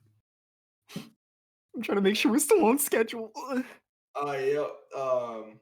I would say for me, just dealing with this pandemic thing, yeah, in a way, it was a blessing and a curse. It's kind of same thing, and it ended up being a curse for a minute. Alaric knows what happened there. Yeah. Really terrible, but I found myself, just like I said, fortunately for me, I've always been a reflective kind of dude. So I was always analytical about myself and just my behavior on things. And just like Cypher, man, procrastination's a bitch, and it will always be haunting you. It's even scarier than a ghost, in my opinion, because you're always thinking about it. But like just a lot of positive stuff came out, like specifically excelling my art career is when I went through that dark period during the pandemic. People came for commission, and they just like I just started putting my work. I really started focusing. I had time to really just kind of see what I needed to do, and I was like, all right, let me just hone in on that. So a lot of good came out of that. A lot of good came out of that. I think this particular I guess just this scenario is what really brings out the beast in us. It really brings out the best in us for some of us. That in a crucial time and see how we handle these crucial situations. Oh yeah, and I think especially in like a specifically Smash or competitive sense, if you're a competitive player, and a lot of the people that I'm sure we know or friends with are all in the Smash community for the most part, at least TOs, commentators, players, they all have this passion for tournaments no matter what. Having this, like you said, it releases the air quote beast inside you. It gets you raged. It gets you ready and pumped for the next thing. You've had now 9 months to get better, but you don't have that specific thing to prove I actually have gotten better. So you have that just sitting inside of you. Hey, you'll have your chance. You'll have your chance. And that's a lot of players. And it's going to be crazy when locals come back, I think. I think the skill levels, I think we're going to have a period where it's like how everyone talks about Japan. You go to a Japan tournament, even the 2-0ers are good. Even the 2-2ers are good. I think that's what's going to happen. At the end of the pandemic, all these players are going to come to tournaments, and everyone's going to be a challenge. No one's going to be an easy win. Yeah, man, it's going to be crazy. It's going to be crazy because this is like, I guess in a way, this is everybody's hyperbolic time chamber art. Dude, I know it was mine. Golly. It's going to be a renaissance of Smash. It's going to be a renaissance. I went from top 50 in my state to now top 15 to top 10. Somewhere between there. So the level of improvement. And here's the crazy thing, man. A lot of states that did not have a lot of locals, man. Imagine what this would push. Oh my God. That's gonna be crazy. Oh yeah, I've probably met at least a dozen people now who will find me through something and be like, hey dude, I'm Idaho local. And I'm like, what? I've never seen you at a local. What? And they're like, no, I started playing in April. I've been getting competitive since April, since the pandemic. I've never been to a local. And I'm like, but you're Idaho? You're an Idaho me? And he's like, yeah, I'm going to go to tournaments after this. I've maybe met 10 to a dozen people like that now. I'm sure there's more out there for especially bigger states because our locals aren't even that huge. Just imagine like just how me and Alaric, like how we all did this. Just imagine like how many other people are thinking the same thing. Like, bro, we can do this, this, and this in the Smash scene. Like, yo, we can actually, I know a comic shop that does this. Like, we can it's gonna be a flourish when this comes back. I'm so excited for tournaments to come back. Dude, because we had the Smash World Tour 2 thing. Like as soon as free melee though. Free melee immediately. Do it right now. Get him out. Get Melee out. He doesn't deserve to be behind those bars. They're gonna delete my VOD. Hey, where'd the Smash Bros VOD go? Oh, Nintendo's ordered a cease and desist. But I just said the name. Yeah, but you said free melee. We ain't even. No, we ain't even playing melee. We'll pull up some melee. Maybe we'll have a problem. Pull out Slippy. Shit. It's a slippery slope. Let's see. So what we got next? What's our next subject? We got like 2 more, I think. What we got? Let me see. Because we literally almost covered everything. That's what's crazy. I know the character analysis, but I'm gonna save that for the last. Bet. Man, I honestly think we really did it. We did everything. Yeah, we killed it today. The character analysis. All right. Yeah, everything. Oh, I guess I can say one thing about the longevity in the scene. That's actually, I had a thing I was going to talk about. How do you guys, I guess it's kind of a question branched off of that. How do you guys think tournaments will go overall next when they come back? Obviously, locals will come back, but do you think there's still going to be this massive community and just plethora of people that still only play online? There's still going to be tournaments for online, big tournaments even. Because before the pandemic started, we had 20, 30 man online locals that ran through Smash Ladders or Smash GG or whatever. Now we have super majors, 5 to 2,000 people playing in these tournaments that are online. There's no way that's just gonna die when locals come back, because like I was saying earlier, not everyone can make it. In fact, most players actually can't make it to most locals. Yeah. So I personally think there's gonna be a solid blend of online tournaments, people still doing online locals while still having those at-home locals, which will inevitably just give players twice as much tournaments to go about. And here's one thing that was not mentioned, and I'm gonna have to mention is Yuzu and Parsec. The reason why we go to that is because of the crappy online Nintendo has for the Switch. That is the only reason why we even went that far with Yuzu and Parsec. Had Smash had good connection, man, we would have still been, you know what I'm saying, dropping the $20 and the $5 for Smash. Oh, Smash had good connection. We'd have big online tournaments before all this happened. That's what I'm saying. Like, we would be on it. But because of that, like, all right, we're forced. Yeah. We're forced to find just like they did with Slippy. The only reason why they even went in that area and even touched it is because there's no way to play it while we're in the lockdown.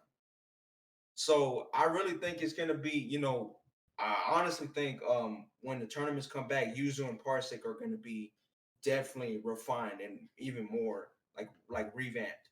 Yeah, maybe it'll force. Oh, go ahead, bro. Go ahead. I'm sorry to cut you off. I meant to say like there's two folds to this.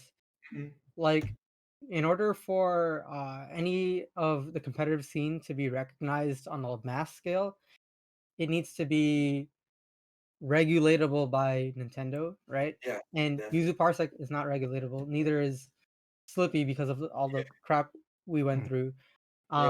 And like to your point, like if we had to Tofu's point, like if we had good netcode from the get-go, everything probably would have been fine, because like there wouldn't have been any of these controversies, and it would have been regulated by Nintendo, and they just want to feel like they have in control. And the moment large corporations feel like they don't have control, they do the wildest shit.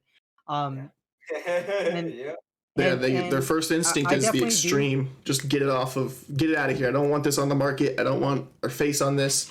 Exactly. And instead of saying, hey guys, maybe do this, but here's some rules, and if you break these rules, you're screwed. But what Nintendo does, and that's something big that actually Sony does with a lot of their tournaments and big things, is they'll be like, okay, you guys got the green light. We're not going to give you a ton of money, but if you look good and you make us look good, maybe we'll help you next time. And that's how the Capcom Cup started. Capcom started slowly giving Street Fighter tournament money. Everyone kept it good. The tournaments were great. And then boom, $300,000 tournament. Capcom pays for it all. Like, that's crazy. And they can. And Nintendo could do the exact same thing. $300,000 is, they make that in the sales of Smash every day. Like, people are still buying this game.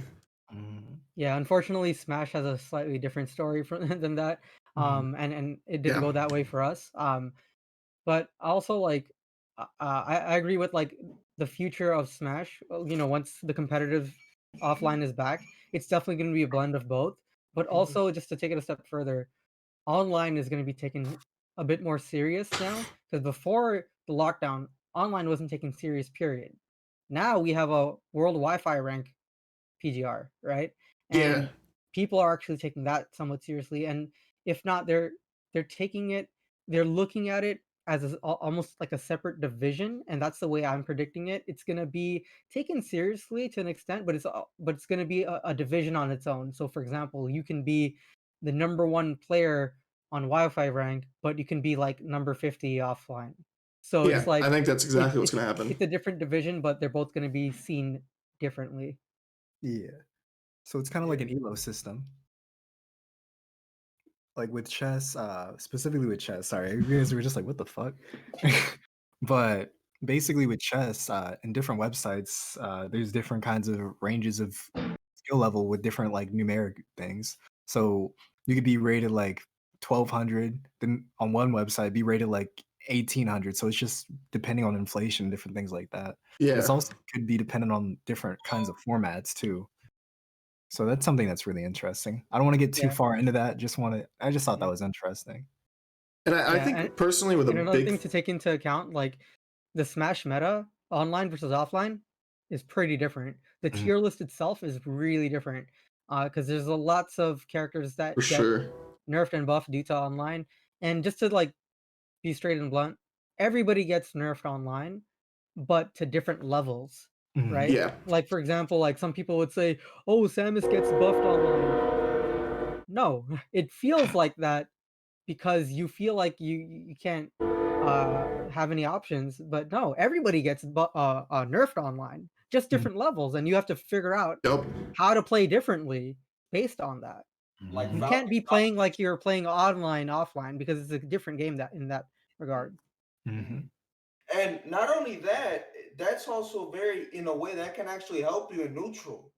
Just having a different play style because you can also adapt into a situation offline. Like, wait a minute, I've dealt with a situation like this before online. So what if I approach it like this? What if I kind of just play patiently instead of playing aggressive like I usually play? Yeah. Yeah, Or nowadays that's the meta for Ultimate. That's definitely where it's headed. Mhm. That's Being very where passive. every Smash Yeah. game other than Melee eventually heads. That's just how it's always gone.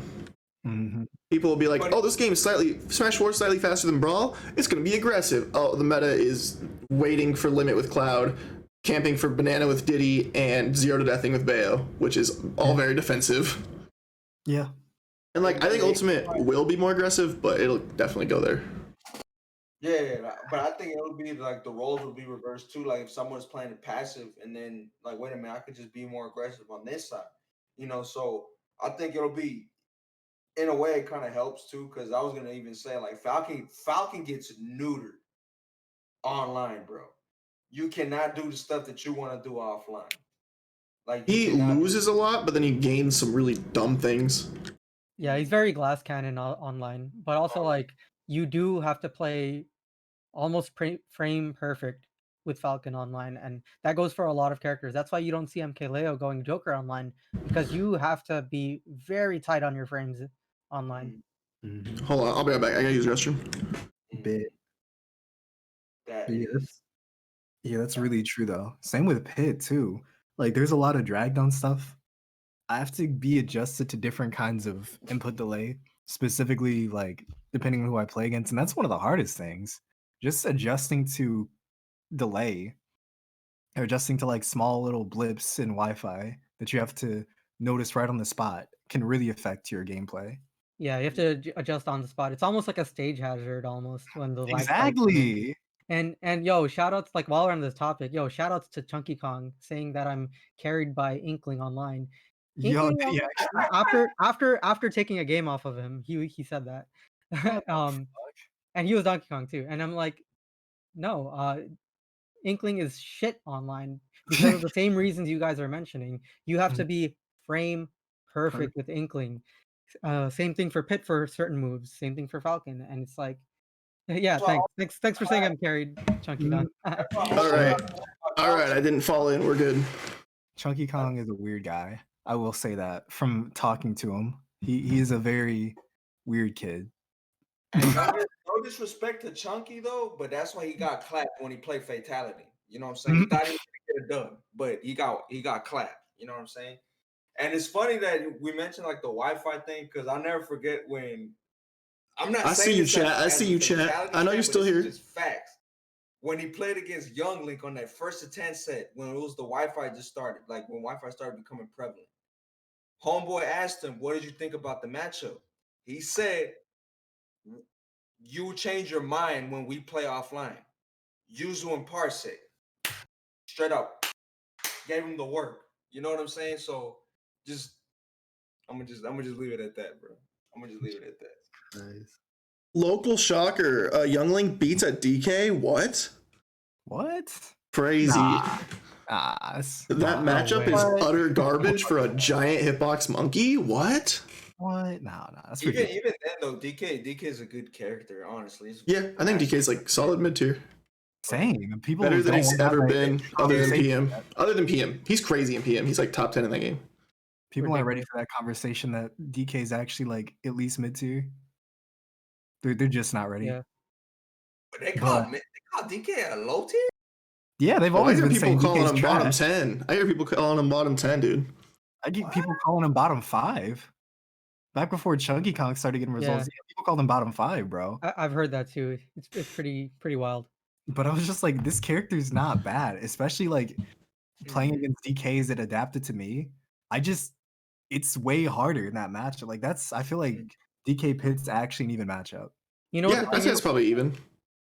What'd you say, Cypher? So you know what the thing is? A lot of people that make these tier lists, like they're all obviously, higher level players, and those tier lists are usually the ones that go out more and have the most exposure, right? So here's the thing: these tier lists, no matter who makes them and no matter what tier list we're looking at, they're all wrong. Because, and I'm gonna tell you why. No matter, even if you have the most, air quotes, a perfect tier list, you're never gonna get an accurate tier list because there's so many factors involved. And in my opinion, the main factor, the number one factor, is the fact that there's a billion characters in the game. When So you're many playing rock, paper, characters. scissors with more than rock, paper, scissors, when you're playing with rock, paper, scissors, pebble, metal, cloud, Gun, water vapor, Knife. you're playing with knife. Fire. You're playing with so many elements here, and it makes all the matchups volatile. Hero Because as when a you're whole. in a bracket, you're never gonna go 1-to-1 on anybody in a certain way. For example, like when you're in a bracket, you could run into a number of these characters, a plethora of matchups. Mhm. One day you can go into a local where one day the stars align and you end up playing your best matchups. You're having a good day, you're having an on day, you're playing on fire, you play great, you end up getting, top 8. You do really good, or maybe you get first even. But then what's stopping you from running into every single losing matchup, -2 matchups? That shit happens. Even if they're a mediocre player, and I think Tofu mentioned this, or was it Rudy? But even if you play like, even if you run into like a Pikachu as like the best Ganon in the world, you're gonna have a hard time. He mentioned that. Yeah. That's what I was saying. Where it's like, I can beat this top player, but I go even or lose all the time to this player around my skill level. And it's like, same logic well, it's here. not just the physical going level of skill. round after round to -2 matchups. There's no way you're gonna win that tournament. It's Even gonna if be you are, you way gotta play harder. godlike. Way So harder. there's so many variables involved. Fuck. So tier lists are bullshit due to that reason. I actually got another thing with tier lists too. I've always told people in Pickwood about this too, but tier lists are fucking subjective because they're only dependent on skill level, in my opinion, or nuance between like your specific advantages. I feel like people need to focus more on matchups. Yeah, than wait, tier let me lists. just jump in really quickly. Sorry. Just while I have it, to piggyback to what you're saying right now, there's different perspectives on how they make the tier lists. I've seen a lot of people make tier lists based on how they are relative to the cast. But then I've also seen people make tier lists based on purely game results. And then I've also seen tier lists that are based on subjectively how the player is, period, full stop. So it really depends what the tier list is based on. If you have like an asterisk at the bottom of the tier list that says this tier list is based on how they are against to the relative cast, sure, then yes, you can have a perfect tier list. If it has an asterisk that says this tier list is based on purely tournament results, sure, you can have a perfect tier list. you can never have a perfect tier list that covers all these bases. Yeah. Simultaneously. And one thing I will say is that it's just, in my opinion, you know how everybody here's played a MOBA at least once, right? Yeah, I play Smite here and there still. Yeah, so Smite, League of Legends, fucking even what's it called? Even Valorant. But there's meta, right? There's different kinds of there's different levels too in different divisions. So you have gold 3, you have like plat, you have bronze, you have fucking iron now. But you have all these things, but you still have tier list for each specific rank. And so Smash doesn't really have that. And that's something that I've noticed that every single time posts a tier list on Twitter or anything like that. There's just like my tier list. Everybody goes in there. This is trash. This isn't what I think. Why are they there? I'm just like, but you don't realize that as a lower player, these people struggle in these matchups. So it may not be a definite tier list for the higher rank, but it can be something that's for their specific skills, or they could be for their specific, I guess, range, because other lower players are going to be like, yeah, this is cool. Yeah, I do lose to them, kind of deal. But that's a really good way to have a division between opinions on the scene. Like, instead of just saying, oh, this is bad because it's wrong, because it's not what I agree with. I mean, there are nuances, because in mid-level tier lists is going to look completely different than a top player tier list, or maybe not completely different, but different enough to where you start noticing recurring patterns and things that both players struggle against. Yeah. Here's one thing that I'm. Oh, go ahead, Tofu. Go ahead. I was just saying, yeah, what he was saying. Okay. One thing is that look at the tier list as a guide, but not final. Look at it as like a stepping stone to like, hey, all right, cool, like, all right, like, hey, maybe this is something I can keep in mind. Like, okay, like, so technically I'm gonna struggle against Wolf. What can I do to play around that?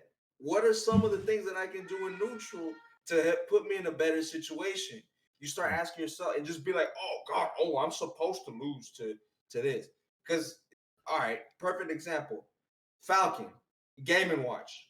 I'm a -2 against Game & Watch. Played against the Game & Watch player. Clap them cheeks. Why? Because I know neutral. I know neutral. I play around that. But I mean, stuff like that. Like Wolf. Wolf is a good character against, Falcon, because he got a projectile. I put in, what I'm saying? Valerie see me put in work. I see you put in work, shorty. You know what I'm saying? Like, so it's just like, and the same thing, and it's just perfect with art. So, when there's a lot of rules all right, a lot of artists have a lot of rules, right? The fundamentals, those stay absolute. How you approach the fundamentals, there's no set guide. It's just how it's just really what's your approach to it. Just use. I mean, I want to say, like, there's no absolute way to draw an eye, right? There's several different ways, but just use those books, those art reference books, as a guide to help you get there. I love that. Yo, Rudy, I love that. Like, there's a million ways you can get from point A to B, like, to draw the eye, but there's so many different tools you can use to get there. You can use so many mediums, acrylic, watercolor, etc., stippling, ink. But like, same thing with Smash. There's so many tools, so many different ways to get to the W, right? If you want to win grand finals, there's a billion ways you can get there, but it's a matter of bobbing and weaving through the tree diagram of so many different outcomes that this can take, right? But you just need to find those and pull it apart. Glad you said something about the flow charts, right? When a character plays flow chart is not the Bible. It's just a guide so you know what you can do. But some people are just, dude, you're not playing flow chart. You gotta play this. Why did he do that? How come he didn't use the knee then? Bro, can't you see he's just trying to outplay this dude in neutral? Dude, you don't know how much I hear that with the way I play Samus. I hear it so much. Why do you full charge shot all the time? Why do you rush in on these situations? Why do you do this? And it's like, did I win? I mean, yeah, but you didn't win the way I wanted you to. Exactly. It's like, oh, you're not playing the Samus meta. You're not waiting for these openings. You're making your own. And it's like, Yeah, because there was literally the openings. point. Because there was you're getting hit. openings. Like You're getting hit. It's almost as like everybody plays different. exactly. no, And that's a big thing. Personally, I've learned. Yeah, it's crazy that humans are humans, huh? So y'all built different. Yeah, there's a saying that went around for a long time in Smash Brothers where you can tell somebody's personality by the way they play. Yeah, Yes, it's such a big thing, bro. Yeah, That's like when MKLeo's Joker plays completely different from somebody else's. You know, like Riddle's Belmont's plays completely different from Dom's, but you can tell like just by the way they play, you know who it is because it's telling. Everyone plays different. And I think that's like the most beautiful thing about Smash. And I think Melee hits it a little harder because of how hard that game physically just is to play. Oh, absolutely. Where I don't even like watch Melee a shitload. Like I enjoy watching it more than I do Ultimate probably, but I don't really watch a ton of it. But you could show me a Marth, just have the stock icons, nothing else, and I'd be like, oh, that's Pew Pew U. Oh, that's Zane. Oh, that's M2K. Yeah. Nuns Falcon, baby. Nuns Falcon. Yeah. Look at a Falcon. Nun's going for these mix-ups. Nun's doing a ton of wavelands on platforms. Nun's doing a ton of just technical shit. And then you look at this other Falcon, same skill level. Oh, this dude's reading tech chases. He's basically just infinite chain grabbing off of being smarter than his opponent. That's Wizrobe. Wizrobe. Yup, exactly. That boy. Just waited. Bro, I kind of picked up that a little bit too, like with my Falcon wrist. I would just wait. And I just like Falcon kick or do something like that. Like yeah, it's really important for a character like Falcon who basically has to create his own no projectiles, no huge range, doesn't have a sword disjoint. He basically has to be like, when are you at your shittiest advantage? When are you at the worst advantage so I can abuse that? And then I'll get a grab, nair, up air knee, and you're dead. And then they get salty.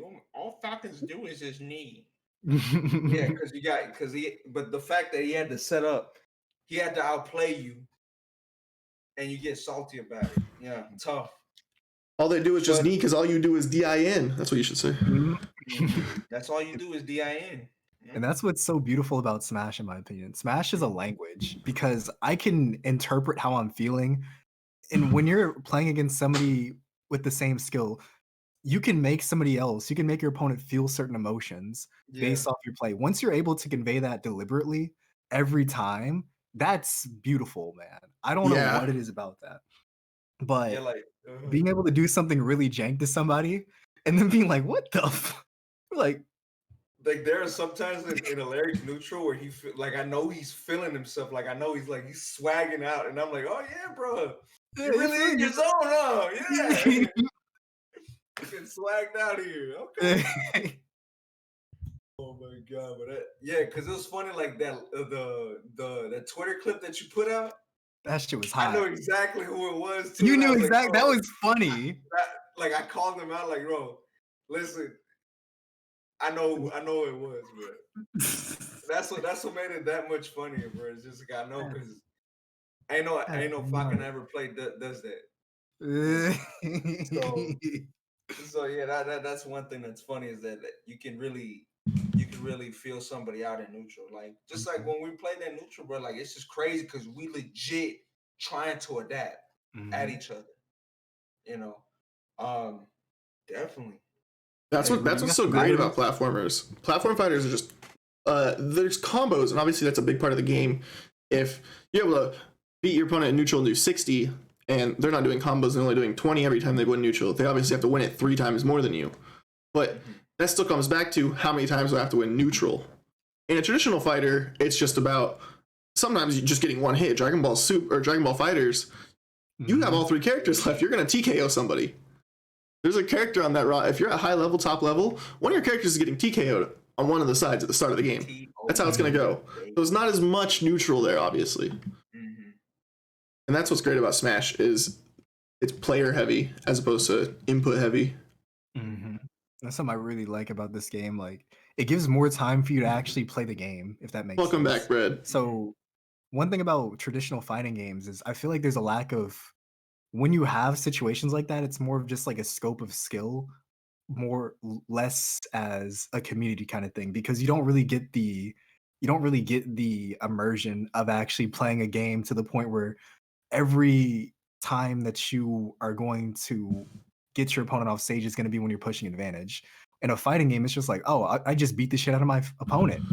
He's trash. Yeah, You just move on. Yep. Yeah, it takes away a lot of that. That's why, like, sometimes I feel some type of way when people say that I Smash think is not a memes. fighting game. Well, if I got to do 15 different inputs just to do one string to kill somebody, then I'll consider that a fighting game. Yeah.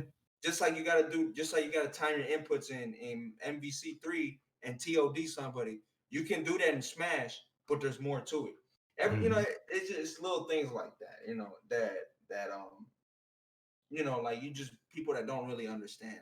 And that's okay, because this is coming from a dude who loves, like, I'm a fighting game enthusiast, but just something that I noticed with Smash, I have a hard time learning the freaking down throw nair, down throw up air knee, you know, stuff like that, than doing, you know, jump cancels in fighters. Like it was a lot easier for me to pick it up and just actually play, you know. But you know what I'm saying? Like there's stuff that's into it. I want to touch on. Oh, go ahead.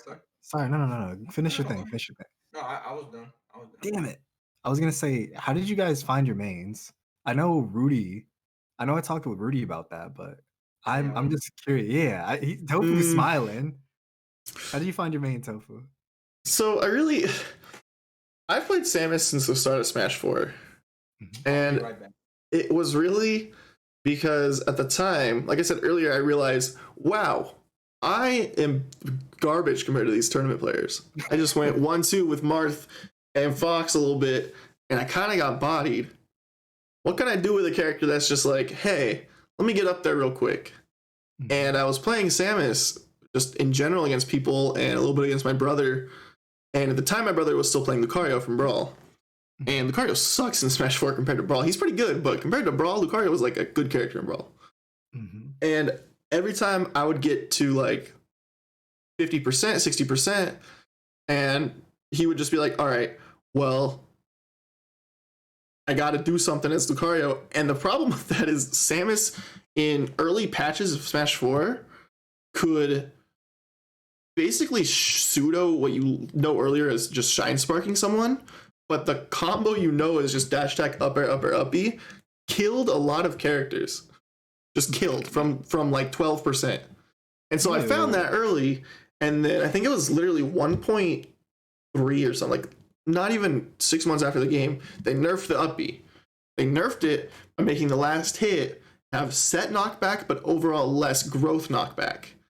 That in turn made it so on the 5 lightest characters in the game, you could dash attack them at 0, up B, and they died. What the? I don't know if you've ever seen that in Smash 4. Basically, I started playing Samus because I was really good at neutral and really bad at physically playing the game. I could read my opponents well, but I couldn't pick up all these crazy combos. But at a certain point, I was realizing, oh, I've played this game. I was like 3.5 years into Smash 4, and I started playing Sheik more. I started playing Mewtwo more, these technical characters. I got really good at Nair footstool down B with Mewtwo, if you've ever seen that combo in Smash 4. It's basically a broken combo. That game's broken. That game has problems. And eventually, though, I just stuck with Samus because it's always this comfort pick of like, oh, I'm learning these characters, but I know Samus. And so I guess that's really how I found my main. It's kind of not really an amazing thing, but I do love the Metroid series. That's a big reason why I first picked her up. It's probably my favorite Nintendo series. And at this point, it's just, well, Ultimate Samus is way different. And to an extent, you have to really actually try for your kills. And she actually has a lot of troubles killing sometimes. It's just a character that I've just learned to be. It's kind of like a part of what I am as Smash. It'd be hard to not main Samus, you know? Yeah, I feel that. I'm sure you feel that in a way with Pit. Yeah, I do actually. What about you, Cypher? Yeah, so in Brawl, I mained Fox, and he's obviously an explosive character. And my secondary was like Diddy Kong too. So I was like really knowledgeable about like glide tossing and all that stuff, playing very intricate with that. And then so that was my playstyle for a long time. And then from there, in Smash 4, I mained Sheik as well. Also very rushdown in your face. And when I played Project M, I mean Diddy Kong. So all these characters, what the common thread that they have, you know, for Project M even like Diddy Kong is like very explosive in your face rush down, but also like plays with a lot of setups with the banana setups, and item play is very important. So when I transitioned into ultimate, the first character I tried was Fox, but then I didn't really gravitate towards him because he was very different compared to Brawl, but Mhm. fundamentally he was kind of sort of where I wanted to go. And then I picked up Inkling. I tried Inkling out, because obviously it's a new character, and I'm playing the game at Nintendo World. No, Nintendo NYC, Nintendo World, where they had it pre-release. It was like what's it called? Beta. They were beta testing it. Yeah, they had like And the so demo kiosks and stuff in the yeah, the Nintendo kiosk, stores. yeah. Yeah. That's dope. So I tried Inkling out, and I'm like, whoa, hold up. The frame data on this character is kind of ridiculous. So good. And I noticed they had some nice neutral specials that had pretty good specials for setups. So in that regard, played a little bit like Diddy, but it was also really explosive and played fast like Fox. So it was almost like the perfect balance of Diddy and Fox, in my opinion. So Hey, that's why I picked up Inkling, and then I was scrolling through the alts, and I saw the green Inkling, dark skin with the mask, the face mask. I'm like, bro, oh, inclusivity is pug. So I'm like, hell yeah. So that was my skin since forever. Hell yeah, dude. how about you, Rudy? I know you're smacking over there. He over here smacking instead of telling us how he plays Falcon. Yeah, man. How'd you find Douglas? Douglas Tell me finds that. you. Yay, Falcon. You don't find Falcon Douglas. Douglas is finds you. life. Oh my See, god. Douglas finds you. Shrek is love. Falcon is all right. So It's his religion. That's all you got to know. yes, but in essence, is I'm the type of person that always like to go for a challenge, and actually I like to push myself in certain areas, like And my initial name was Lucina, because I went through a waifu phase. I remember that. So I was like, bro, I really don't play a lot of female characters. I was trying to be, a little more liberating in a way. But hey, we on Twitch. You can't say that. I always played like the badass characters. Like whatever character looked cool, that's the character I'd play. All right, so I was like, all right, let me just switch it up a little bit. So I played. So I was initially playing with Lucina. I really still like Lucina. She was a really good character. She's a good character. She's really good. But man, when I just picked up Falcon, bro, and I'm already familiar with Falcon. I grew up with Falcon and Melee. That's where I remember him from. And then I know about the F-Zero series. Sorry about that. But man, Falcon just spoke to me, man. Like he's just like just the fact that he's not at the time, Falcon was really not a good character. Mm-hmm. He wasn't a good character earlier, and that just made me a challenge. Like, bro, I'm just gonna push myself to be good with him. Mm-hmm. And now look where we at now. Like, I just Falcon's just my religion, bro. Mm-hmm. And I guess for me, me, played Smash 64. Falcon was like on crack in that. That's who I play in 64. I play Falcon in 64. He's so fun. I never played 64. He can grab you and you die. Yeah, that's it. You're dead after that. He grabs you, you do an air, up air, up air, up air, up B, and you die. Yep. One thing though that I like about this particular Falcon is that the fact that you gotta outplay your opponent. That's even more satisfying because the fact that you didn't win because of some jank, you won because you thought ahead of the opponent. Yeah, that's what I think makes Melee Falcon so interesting to watch. Is Melee Falcon is in this world of a floaty that's just as fast as him as Peach. This world of these two characters that can grab him and kill him from zero and Ice Climbers. This world of Fox McFucking Cloud, this crazy, insane button-heavy character that even though you're fast on the ground and your frame rate is fast, everything about him is faster than you. So Falcon just in Melee and I think in Ultimate to an extent really has to play neutral just better than your opponent. Yeah, it's very definitely a very honest character in that regard. Because like, yeah, and then you have characters like Puff that you didn't even mention, like in Melee, where it's like they don't have to play the game. They literally don't have to play the game, and they still win. So it's like Falcon has to overcome all these mountains, in real time, and Yeah, you know, like go ahead. oh, go ahead. Go ahead. No, go ahead. No, I was just saying, like in that regard, like that just nails down at the point where that's what that's what defines an honest character. Where they have to solely rely on their neutral and just playing the game, yeah, and outplaying the opponent. Yeah, and that was like one of the first things I noticed when I picked up Falcon. I see you, like, still bred scientist. Really got beat by a one move wonder. Nice. You know, I really gotta know this character in and out. You know, not only that, do I gotta know my character, I gotta know everybody else's character, and just me being able to just dive into that and knowing the depth of knowledge, not only about my character but the others. That really kind of spoke to me in a way. And then just the fact that there's a huge reward for me actually understanding my character and understanding the character and understanding the player's play style. Like there's a huge reward for that, you know? So for me, like I'm always like, since I'm able to look back and just say, maybe if I approached it like this, and this, I probably would have been a lot better. And I actually benefit from that, just switching up and making little changes with Falcon. Like you can see that almost immediately, just adapting. You know, it pays off like if you play well, and I like that. Yeah, like it doesn't matter how fast you are at the game, or it doesn't matter how many combos you can do at a certain point. And I think this is something that I've really learned playing. Like I'm sure you have playing Falcon.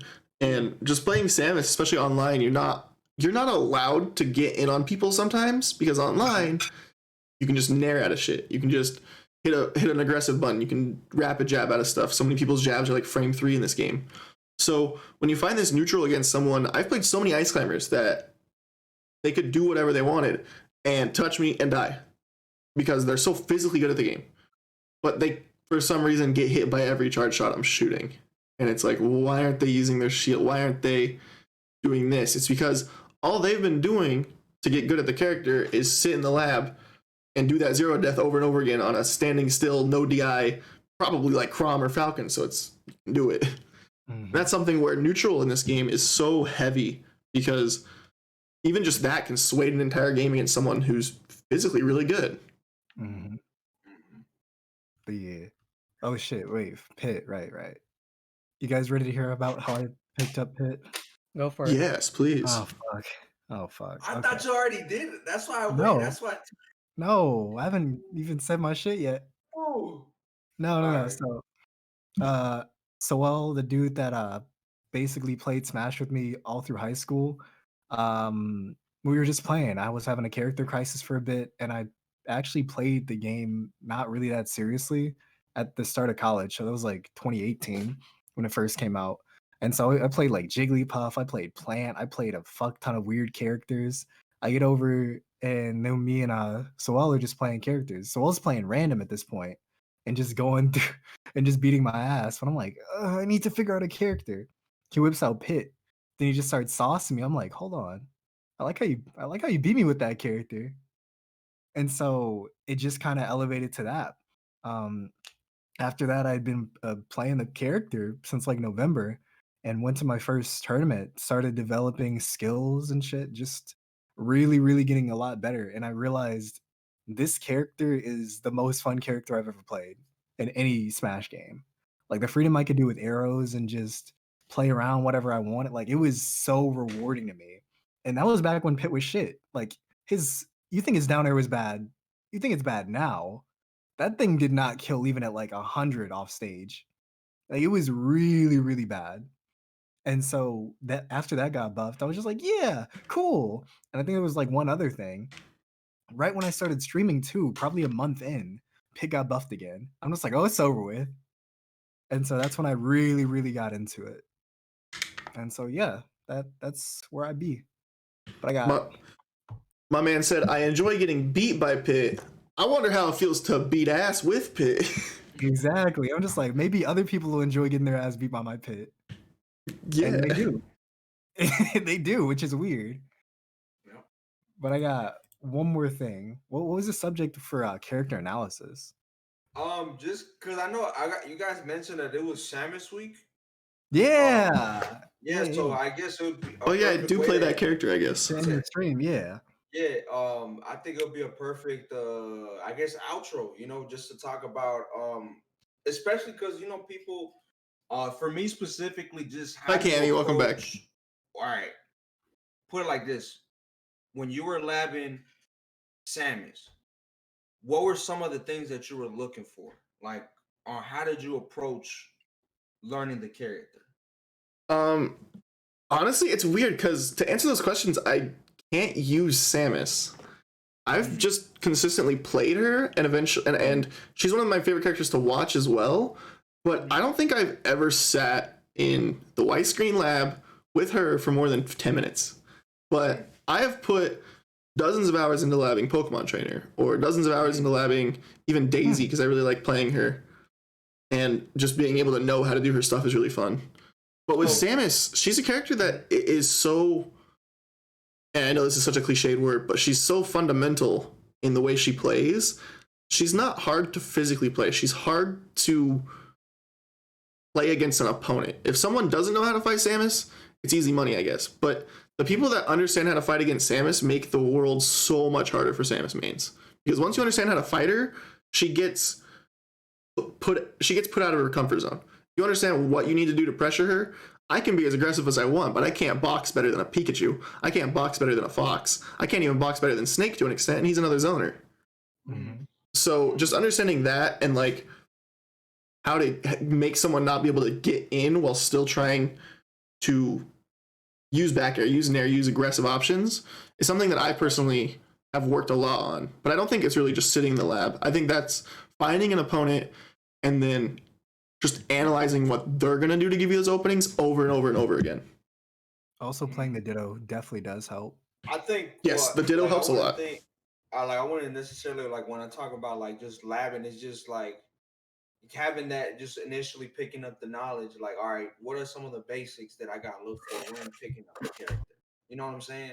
Like, I wouldn't say just sitting there just lab combos and stuff like that. Nah, like I'm actually talking about like understanding the character. Like. But I think you hit it really well that Samus is a zoner that you gotta know what your opponent's doing to be able to get yourself in a good situation. And if you're playing against somebody that knows how to deal with that, now you gotta really play like neutral. Now you gotta really set yourself up for the next play. So that's really, I never really thought about that with Samus. I'm just thinking, she just gotta shoot the projectiles, bro, and she good. But you mentioning that and you kind of breaking it down, it opened my eye on that. Yeah, for the most part, she's weirdly a very linear character with a lot of mix-ups, and that's probably a weird sentence. A linear character with a ton of mix-ups, because her mix-ups are all in the same rotation. I'm always going to try to mix up and get you with charge shot or back air. You know what I'm going to try to mix you up with? Just how I'm going to mix you up is kind of the difference. And so that's kind of the thing where it's hard to physically just lab her combos, because like I said earlier, you could lab all day and still get your ass beat by someone who's good at neutral. Exactly. And so the character like her compared to say Pokemon Trainer or Pac-Man, where to do those big damages you need to really physically play the game, you don't really need to do that with Samus. So like I don't know, like I said, I never really sat down in the lab with her specifically, but for lab advice with just any character in general, because I have definitely obviously done that, it helps with just in general the whole game. I think it's important, whether you want to get good at combos, whether you want to get good at knowing how to hit a character, it's important to lab against different characters too. Like I see a lot of people's lab video and it's always Chrom, it's always Falcon, it's always Donkey Kong or Ridley. That's the only people are doing these Twitter combos on. And it's like, okay, well now do that against Toon Link. Ooh.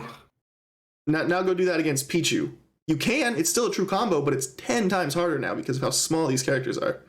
So I think when people are labbing, they need to do those combos over and over again already. That's obviously like the first, do your combos, keep doing them over and over again until you can hit it 10 times in a row. I think that's something I personally do. But do them on characters you probably can't even really hit the combo on true, but just so you know where their weight's at, you know what they're gonna do, you know how their DI can affect that. And that's something that kind of hit my mind earlier, because it would be sometimes where I just can't hit those combos. But it was just like, bro, all it is about is just knowing your strength, like knowing your setups and just having the muscle memory. So when you're in that situation in neutral, you can execute it. You know what I'm saying? And yeah, that was that's my what makes problem, like just learning with Falcon, is that, yeah, I had the good neutral, but I didn't know how to follow up after that because I didn't lab my combo. You know, that's one thing that you gotta lab, like labbing strings and stuff like that, and just knowing that. But I think essentially you kind of hit the nail on the head, is just playing the game and just having that player experience. Yeah, that's something so nice about 80 characters too. It's like, I mean, hey, a little bit of a blunt thing. If you don't want to lab all your combos, play Bowser. You don't really got to lab his combos because he side speeds you and you take 26.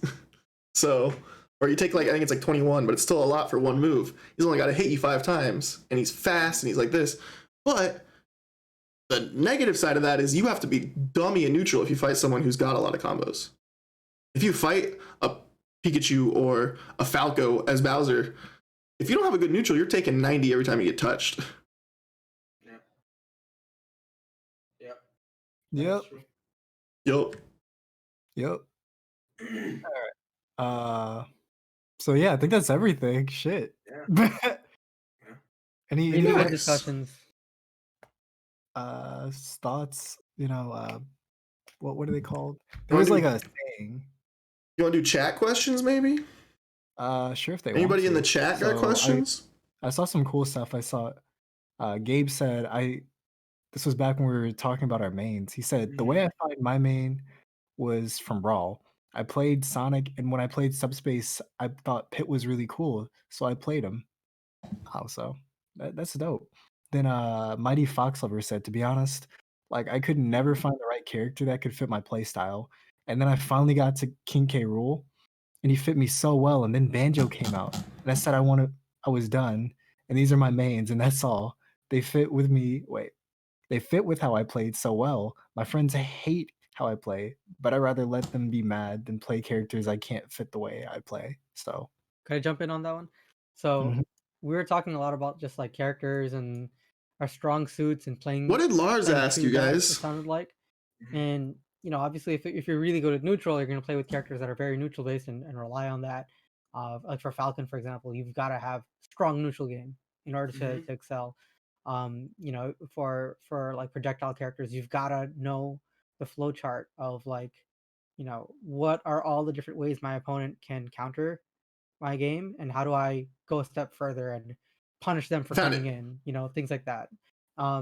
So like for the whole not giving a shit about how mad people get, like, good, that's the mentality to have. And just like take it a step further and try to learn how to like not always rely on that too. Like I picked up Banjo when Banjo came out for the sole reason, and I think we brought this up earlier too, where it's like I got spanked by a Banjo online, like straight up 3-stocked, like when the game, well, like when Banjo came out, and I'm like, what the fuck is this? So then I picked him up, and Banjo became a strong pocket of mine that I actually went to in tournaments and beat my bracket demons with, solely because Banjo covered a lot of bases that my main couldn't. Right, so it's about knowing that too. So definitely don't feel bad about, hurting people's feelings when it comes to beating them in the game. As long as you're not a dick about it and like rub it in their face, you're totally fine. But yeah, with that being said, I actually have to bounce, but that's just wanted to give that my perspective on that. Wait, before. who's rubbing dick in whose face? Hey, so, he's out. He's out. The moment somebody does that in a tournament, they're banned for life. Hey, yo, of course, yo, thanks for having me, and yo, Tofu. Hey, have a good one. It was good to meet you, man. Hell yeah, for sure. Hope you have a great rest of your day. My boy. And yeah, I think we're ready to wrap this bit up. Yeah, for the most part. So yeah, thanks everybody for coming by. Thanks. I hope your questions got answered, everybody. And this is going to be uploaded on YouTube very, very soon. But I really, really appreciate everybody for stopping by and supporting this. It is a huge amount of effort from everybody's part. So yeah, later, guys. For sure. All right. Appreciate y'all. Y'all stay blessed. All right, I'll do ending too, I guess. Now we're off streaming. Now we can say bad words. No, I'm streaming. I gotta end mine. Oh shit.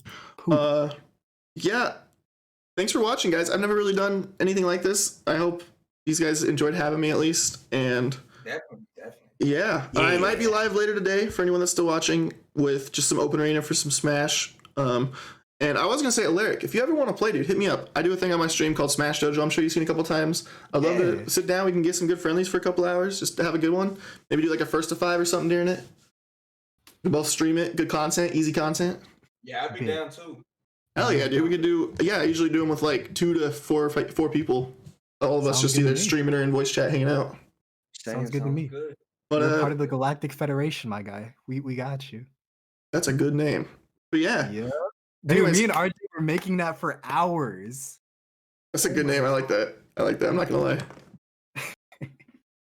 Josh, you missed a lot. We're gonna end now. You can go watch the VOD. All right, y'all. And all right. Yeah, have a great rest of your guys' day, everyone. I might see you guys later. Thanks, man. I hope so. Thanks for hanging out for a good podcast, you guys. And for anyone still watching, be good people. Definitely. Yes. Facts.